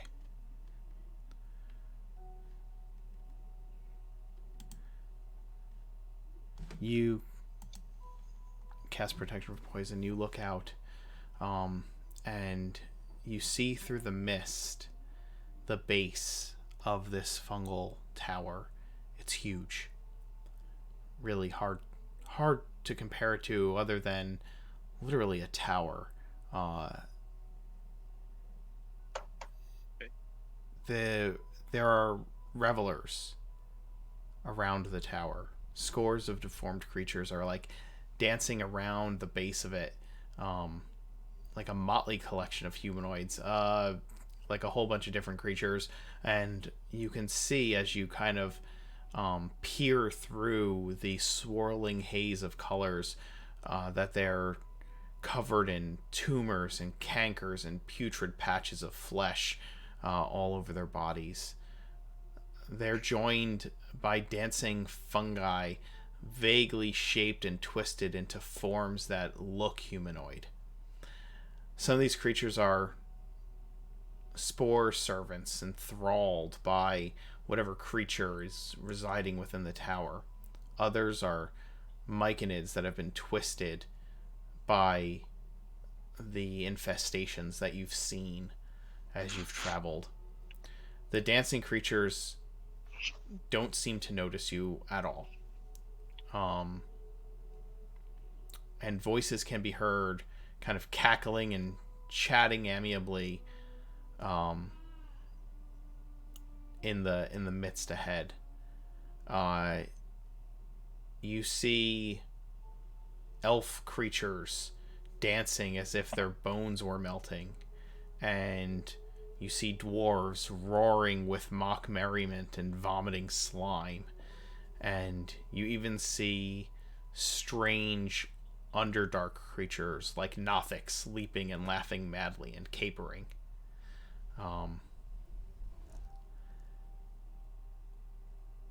What are you doing as you see this?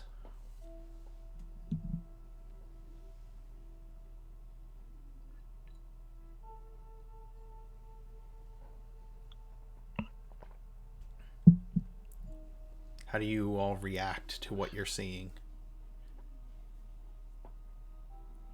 Probably just like... Oh, Luna's go for it. 20 feet behind the party. You can make out shapes moving from where you're at, but you can't really see it. They're down in the haze. Like, they're down kind of almost beneath the fog, right? So the fog is like... the fog kind of dissipates as you get lower down and kind of gets thicker and hangs above where this revel is happening. I don't know how else to describe it. But from where you are, Luna, you just see shapes moving through the fog.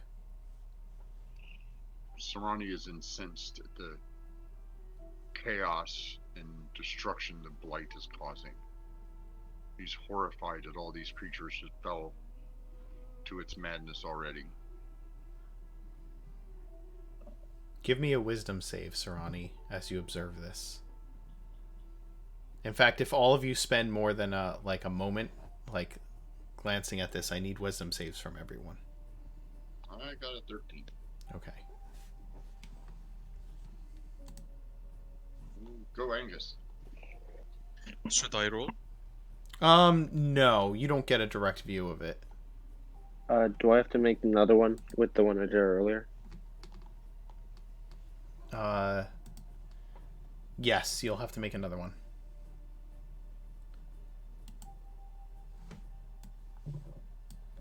Okay.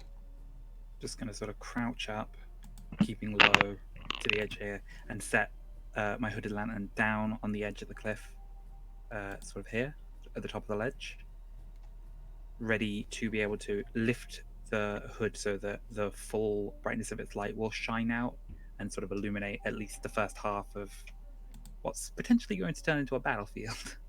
Okay. Luna slow follows. I'm still having a hard time hearing you. If you just make sure your mic is is close enough when you're speaking. Yeah, I was saying Luna kind of follows them, but keeps a good distance between her and the rest of the party. Okay. Do me a favor, Sarani, and give me a D100 roll.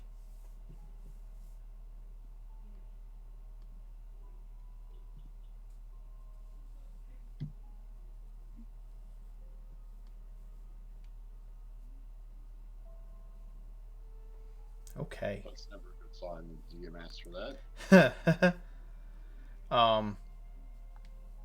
As you say, chart, are we? what's that? Rolling on the madness chart, are we? I don't know what you're talking about. Okay. You see this you see this before you, right? And as you said, you are filled with anger and hatred and disgust towards what you are looking at.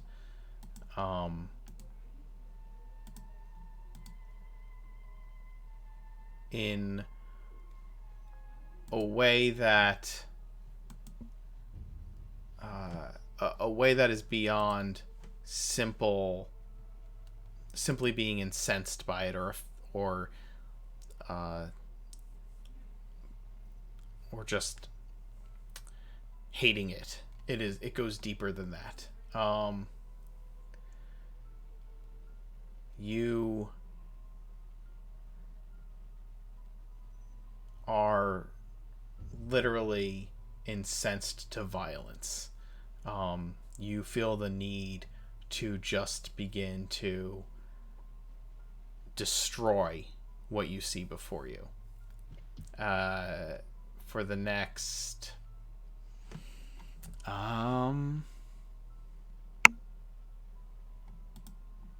8 minutes, you want to do nothing but destroy these horrid visages you see.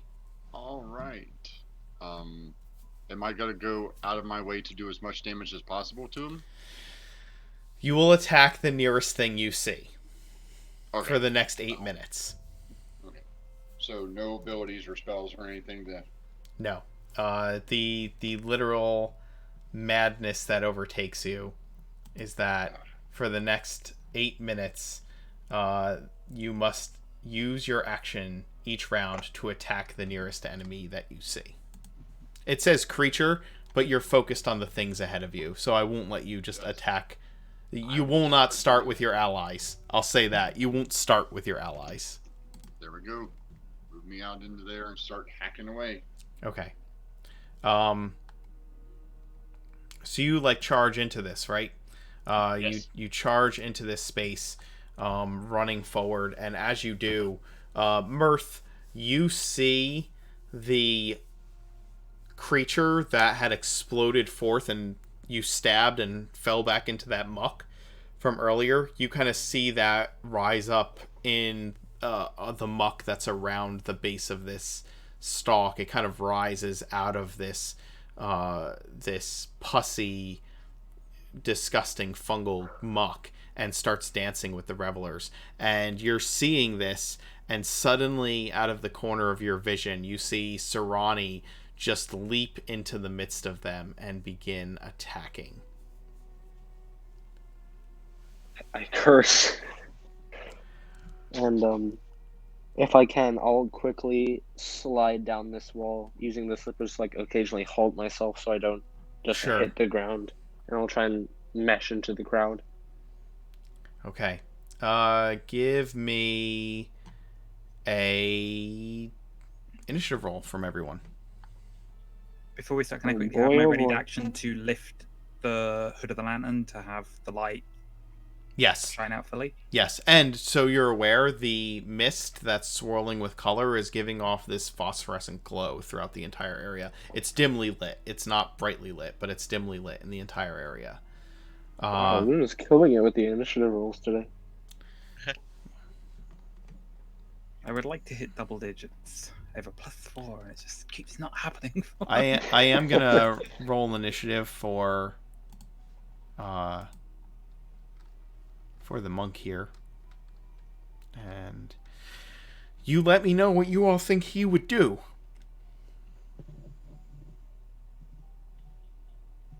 Well, this is Vasir we're talking about, so probably run in He'd probably recklessly. leap in and attack. Yeah, probably. That's what he would Of do. course. Well, That if he makes sense. can see what's going on, to be honest. Of course. Because, that's how dice work, right? It's true. Okay, Vasir has a 28 initiative, but What? he's got a +9 to his initiative roll. Jeez. That Don't alert tell you. him I rolled that, because he never ever rolls that high when he rolls initiative. Not ever. Um, Well, I'm taking a screenshot and posting it on his Facebook. Poor Vasir. Okay. So let me put what is down there. These things are not going to be on the mushroom, but they will be under the mushroom. But the mushroom's there, so I'm just going to drop them on top of it.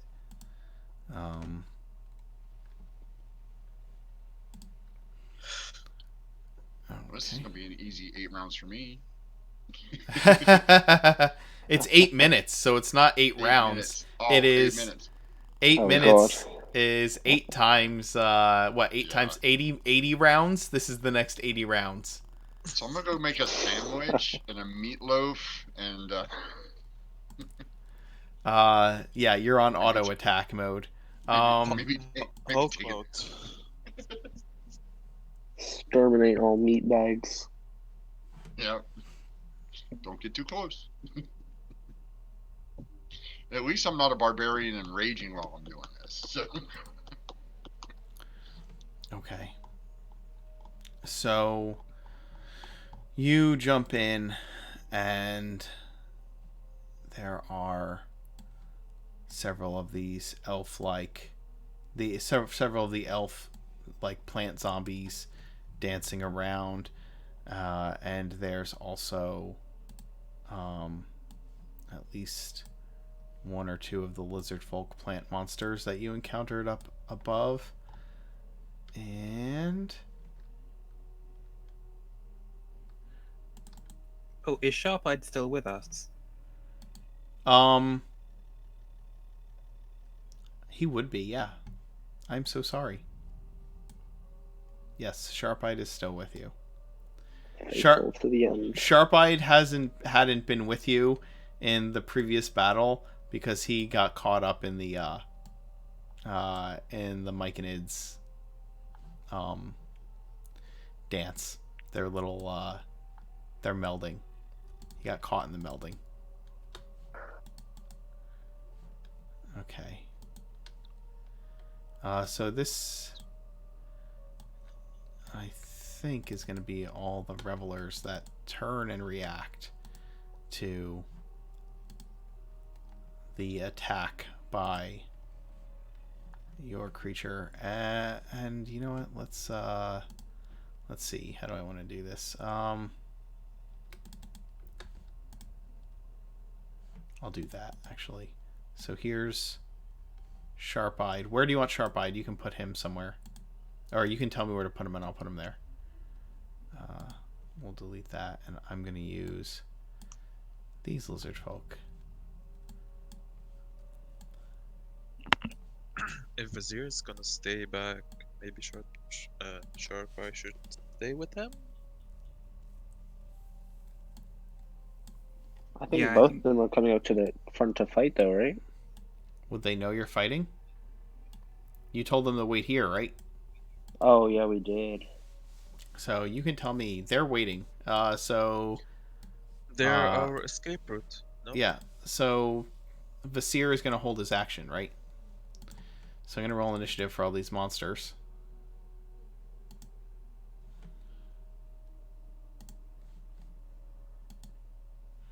Okay. So Sarani, do your thing, man.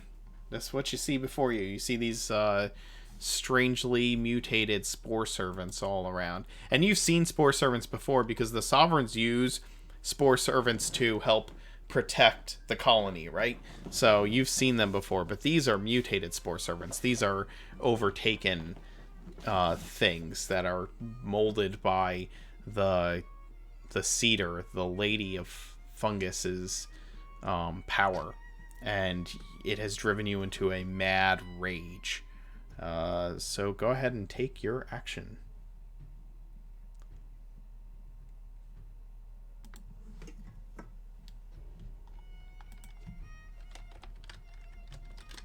Sarani?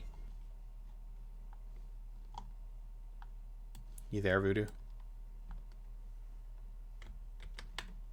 He seems to be speaking in the Discord, but I'm Yeah. not hearing anything. Yeah, I'm not hearing anything either. Are you muted by chance? Maybe he really did go make a sandwich and some meatloaf.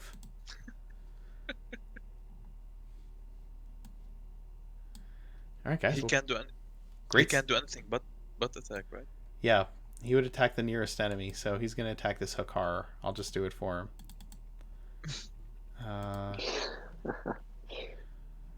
I'm gonna have to get into D&D Beyond, actually.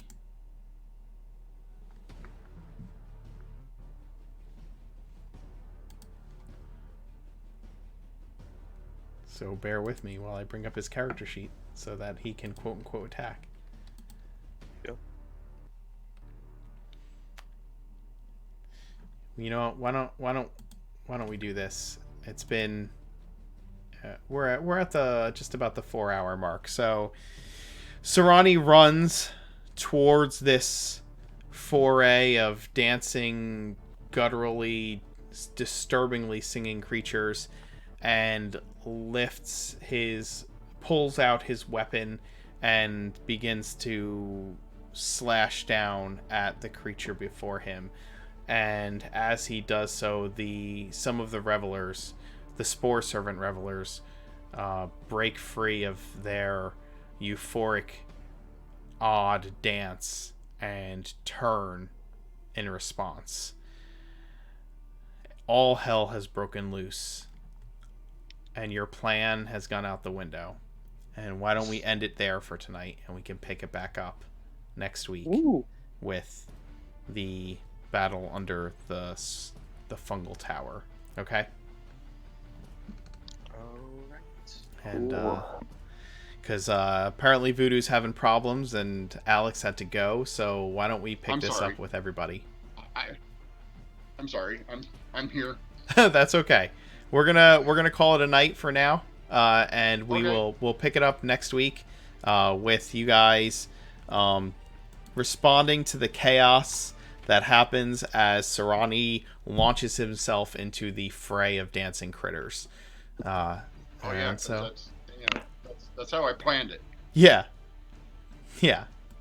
And we'll see you all next week. Thank you for watching the stream and joining us. I hope you enjoyed what you watched. I do have another show tomorrow. I'm gonna be playing Dance Macabre. It is one of my next D&D game of the week. Dark Gothic medieval fantasy. And also tomorrow I'm gonna be playing some card games during the day. I'm gonna try out Legends of Runeterra if you want to watch me fail at something other than D&D. So yeah. Legends of Runeterra, huh? Yeah. So thanks for joining us, and we'll see you next time. Good night out there in Twitch land. Bye all. Remember, if you're watching on YouTube, to like, subscribe, and hit the notification bell. Thanks, guys.